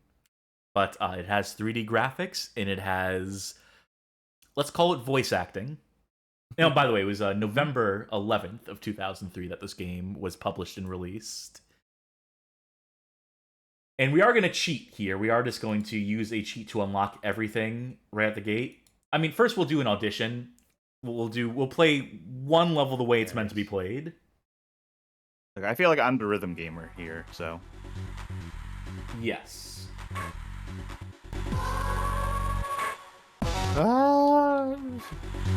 Screen normal. Screen. Oh! Oh, yeah. Contrast, okay. So, what am I doing? Rehearsal? Go to competition for me. Competition? Okay. Rehearsal is where you can play any song in the game. We're going to use a cheat to unlock them, but create a character. Alright. Create the next American Idol. Why don't you? I'm tweaking the volume. I'm on the 1s and 2s right now. Yeah, it's weird this is Codemaster published. I always forget that Codemaster used to publish stuff. I'm real close to making fucking Bazinga Boy. What's his name? Sheldon. I will say that the boys wider? and girls get Wider? different song lists in this game, for whatever it's worth. Oh, Angry Video Game Nerd. Wait. Yeah, we got it. Hell yeah. He's gonna take you back to the past when music was music. Just go around here, I think. Yeah. You have to do that. Nintendo, Game Boy, Nintendo.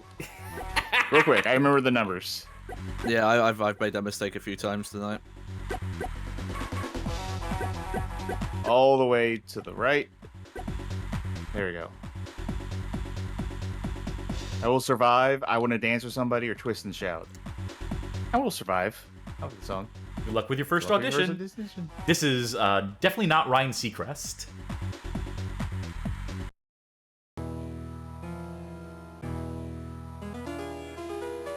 we don't get copyright claimed. From outer space, I just walked in to find you here with that sad look upon your face. I should have changed that stupid lock. I should have made you leave your key. If I'd have known for just 1 second you'd be back to bother me. Go on now, go. Walk out the door. Just turn around now, 'cause you're not welcome anymore. This is my own take on the song. Remix! You think I crumble? You think I Rumble. No, not I. I will survive. Oh, I know how to love. I know I'll stay alive. I've got all my life to live. I've got all my love to give, and I'll survive. I will survive. Is this something I imagine reviewers probably complain about at the time? But no, that's a great choice. I think I'm crazy to say that was just decidedly average. You weren't great, but with a bit of practice you could be better than average. You were supposed to blow us away today, but that was a very average performance in my opinion. Average, they say. It's average for people to like get to sing the first part of a song well, and then at the last end just start modulating the voice. I will survive. They had such distinct and different takes on your performance. The judges think you have real talent. Well, congratulations. Yeah. You actually progressed. Yeah, I've never seen anyone like make their voice go. They figure you have range, and yeah, you have to change your outfit between every stage. Otherwise, you're like you're fashion failing. I have to change my hair color every stage. Escape or evergreen? By who? Know. Yeah, they really should have put the artist credits here as well.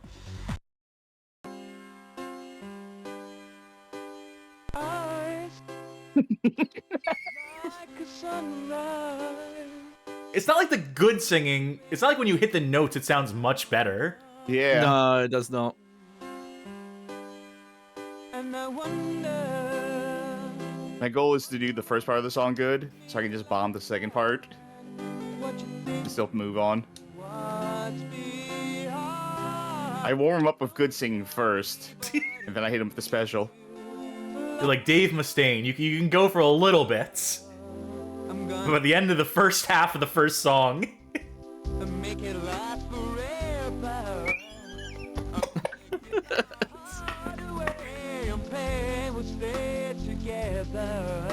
Played this game 100 times. Still funny to me.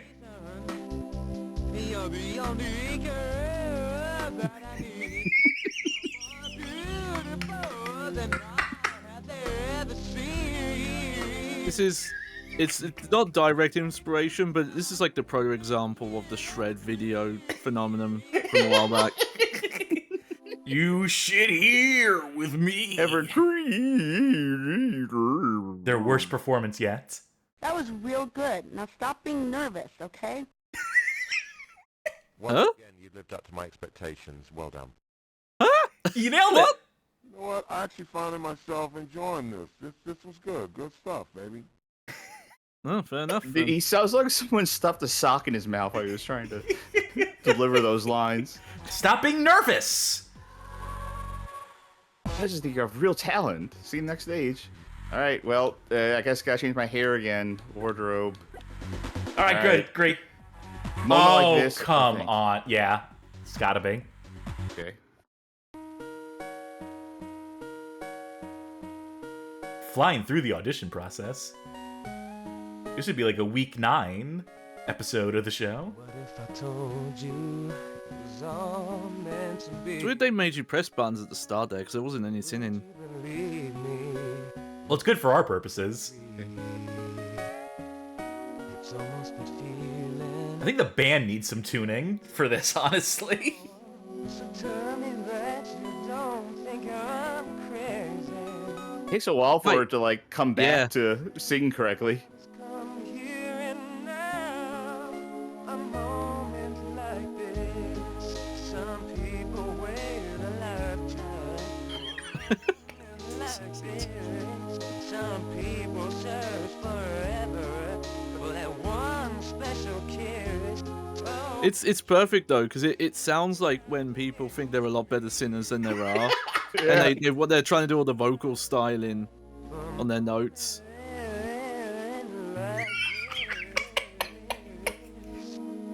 star.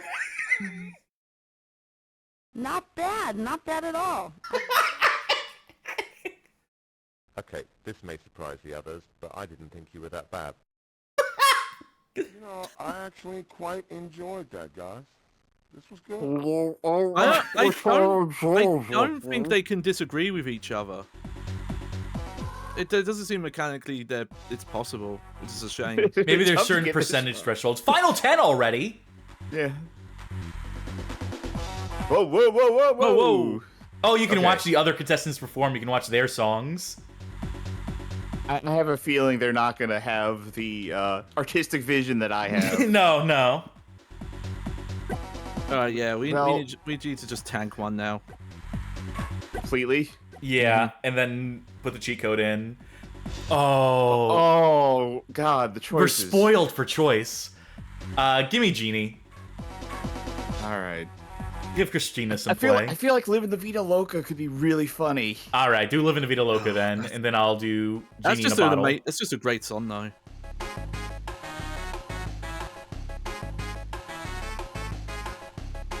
All right, we're gonna completely tank it after this.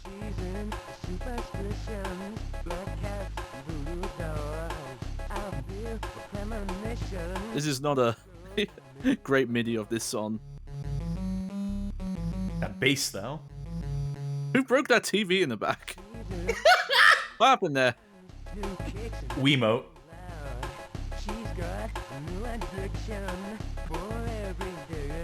Oh.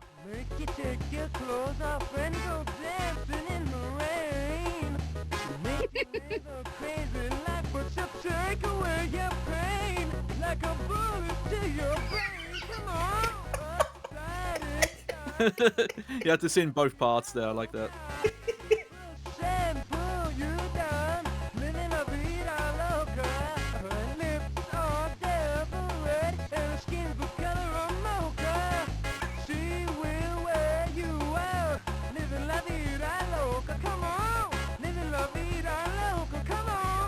Living la vida loca. Still dancing. Oh dear. Let's hope your friends aren't watching this. You may have just invented a whole new form of torture. You know, after that performance, you ain't got a chance. Don't worry, the phone-in campaign. We're gonna mobilize. Yeah. Your appearance was average, though. Did you think you would actually make it through the next round? Or did you just come here for a laugh? No, the latter. The latter. Yeah. Calling us out there. All right, password? Yeah. Yeah, I got this. Not that one. No, that is not it. The password is... Oh, it's a non-QWERTY keyboard again. Fuck's sake. They even made it look like a keyboard. 9H Z ampersand. Unnecessarily complex password system in this game. Be thankful you don't have upper and lowercase. Oh yeah, that'd be the worst. QR. Oh hell yeah, someone just posted 10 Masked Men in the chat. One of my favorite cover bands. Alright, we gotta make a lady. They just do legit great covers. I really like their cover of Blue by Eiffel 65. Abba-dee Baba Die. Yeah.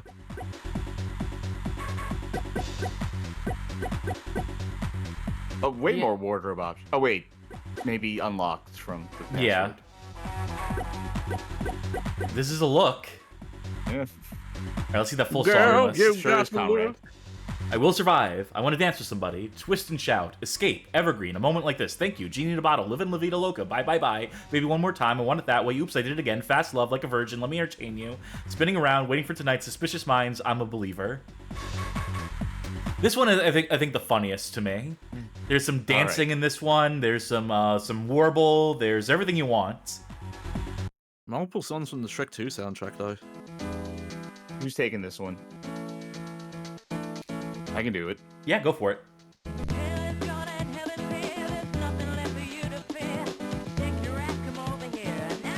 They got the word ass in a Game Boy Advance game. Oh, yeah. This game's rated E. Oh, weird. I would have thought with some of the lyrics. Oh, go ahead. It's that chorus. It's that sustained note. Yep.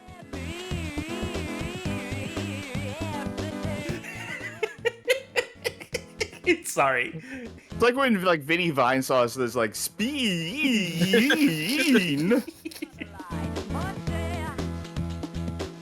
Wow.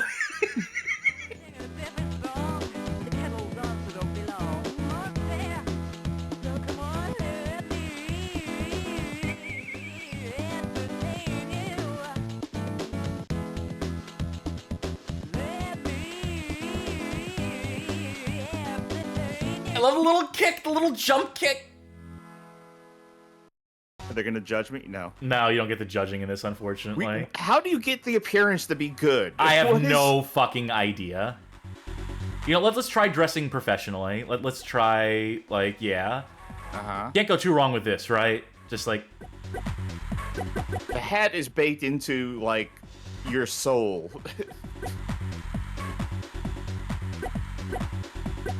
All red. Like a virgin. Oops, I did it again. Yeah, I did say genie in a bottle.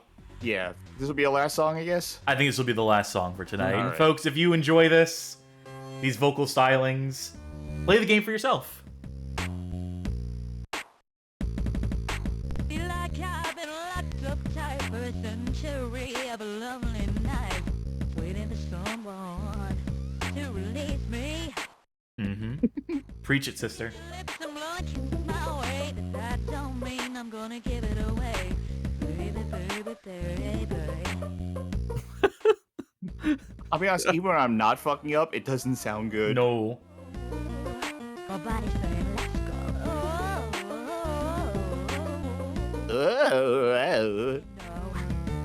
If you wanna be with me, baby, The chat's responding to this whole section the way I expect them to. in a bottle, you gotta rub me the right way. If you wanna be with me, I can make your wish come true. Oh, can you? Make a big impression. I gotta like what you do. Very unrelated. I just reminded myself of a different version of this song. That that was called Princess in a Battle. All right, very good. Xena-themed that? version of it? No, that was from Star Wars Connect. Oh, yeah! Okay, Oh. yeah, you're right. That's Han how Solo. fried my brain is when the chorus came in. I was just hearing, I'm a princess in a battle. I was like, whoa, what's wrong with me? You're brain poisoned by the bad games here on the Bad Game Hall of Fame and beyond. And speaking of beyond, time has come to move beyond tonight's stream and into the epilogue screen. Folks, thanks for tuning in. Thanks for watching us play some dire, disastrous. What's a third letter D word that begins with letter D? That's an adjective for bad. Depressing. Those are the 3 Ds right there of GBA 3D. Surely there are better 3D games on the GBA, but we are not playing them on this show. Yeah. And then surely we have more bad 3D games for the GBA. We have at least 12 more in our catalog that we know of offhand, and we will get to them in time. We will get to them in the future, in a future episode of this little series. Boy howdy, there were some stinkers tonight, to say the least. What's our best and worst for tonight? I think the best obviously goes to Ecks versus Sever, so probably remove that one from the table, unless someone disagrees, unless someone thinks there was a better 3D GBA game that we played tonight. The more I played it, the more I honestly liked playing Crazy Taxi. It took getting used to, it took messing with the settings to turn that traffic volume down, but I started getting in the groove of it, and I was like, oh wait, I can just keep playing this if I wanted to. How about for you, Johnny? What was your best tonight? Yeah, if we're not counting the first Ecks versus Sever, which, was just pretty good in most regards. See, Crazy Taxi, like I do think it's impressive for what it does, but if you play it, especially with like the default settings, it just gets painful at times. Those may not be the default settings, because it did recognize my name. It had bad pre-spelled. That's true. So I may have fucked with the settings to set the difficulty up. Like, once you get rid of all the traffic, like you can kind of manage with things, but that's a very idolized version of the game. So but it is a version of the game that exists within the game. Yes. So if we're not counting that, I might say Nightfire just for everything it's doing from the console version, even if it's not fun to play. I feel like worse. There's no way you can top Medal of Honor. Yeah. Just with how fundamentally broken it is visually. Yeah. And even outside of that, just like actually playing the game, like it's very simple, but it's still very awkward, and it runs so slow anyway that it feels like you have so little control. How about for you, Charky? What was the worst you saw tonight? It's hard because like the three that in my mind were the worst, like are the ones I didn't play at all. Like Cruis'n Velocity, Quad Desert Fury, and Medal of Honor Underground. And like they all looked like extremely bad in their own ways, but like I think Medal of Honor does like fail on so many fundamental levels. Like it fails on like Cruis'n had issues with like its controls and like its difficulty and stuff. Quad Desert Fury was like a mess, but Medal of Honor failed on like many different layers. Like just functionally working, the controls, the graphics especially, it seemed like it was the full package. I hate to be a contrarian, and I should go with Medal of Honor Underground probably, but in my heart, it is X-Bladez Inline Skater. That one to me stands out as just the worst use of 3D, if you can even call it that. The perspective being completely wrong. The sprite scaling just non-existent. So that characters, the second they pop into frame, are their full size.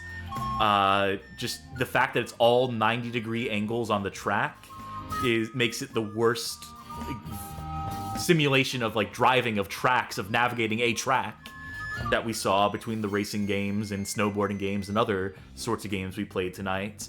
I think it was just the most amateurish. I think it was the least fun to play by some significant margin, and also like the least funny. It is boring. Bad.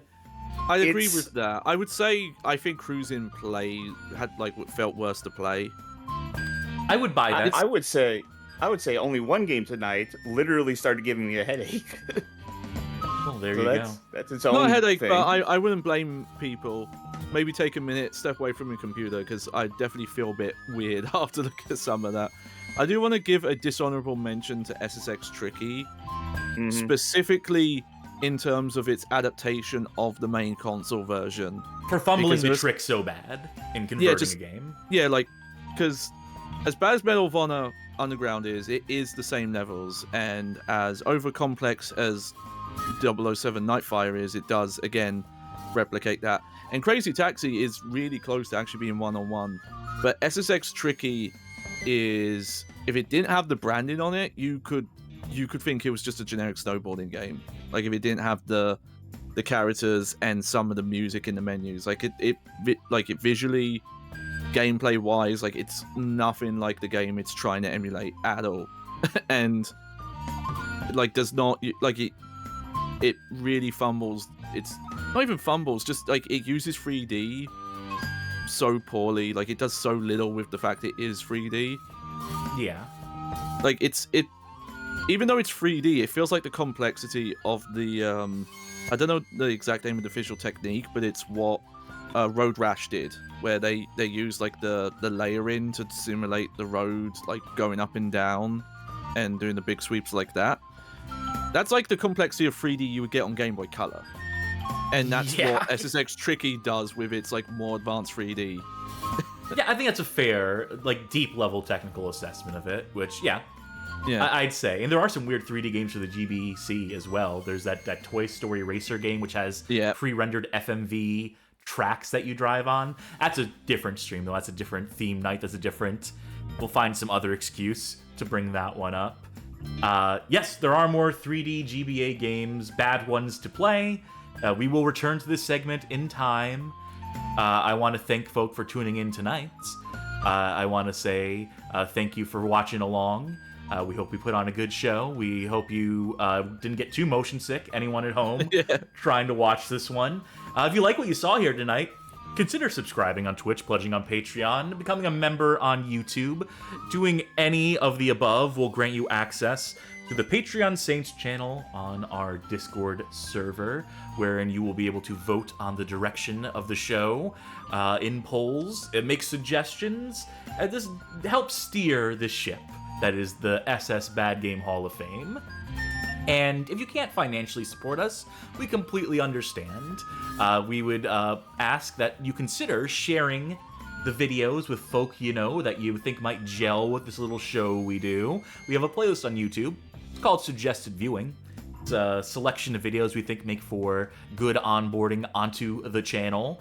But maybe you know someone who's just a sicko for the GBA, who loves their 3D on the Game Boy Advance.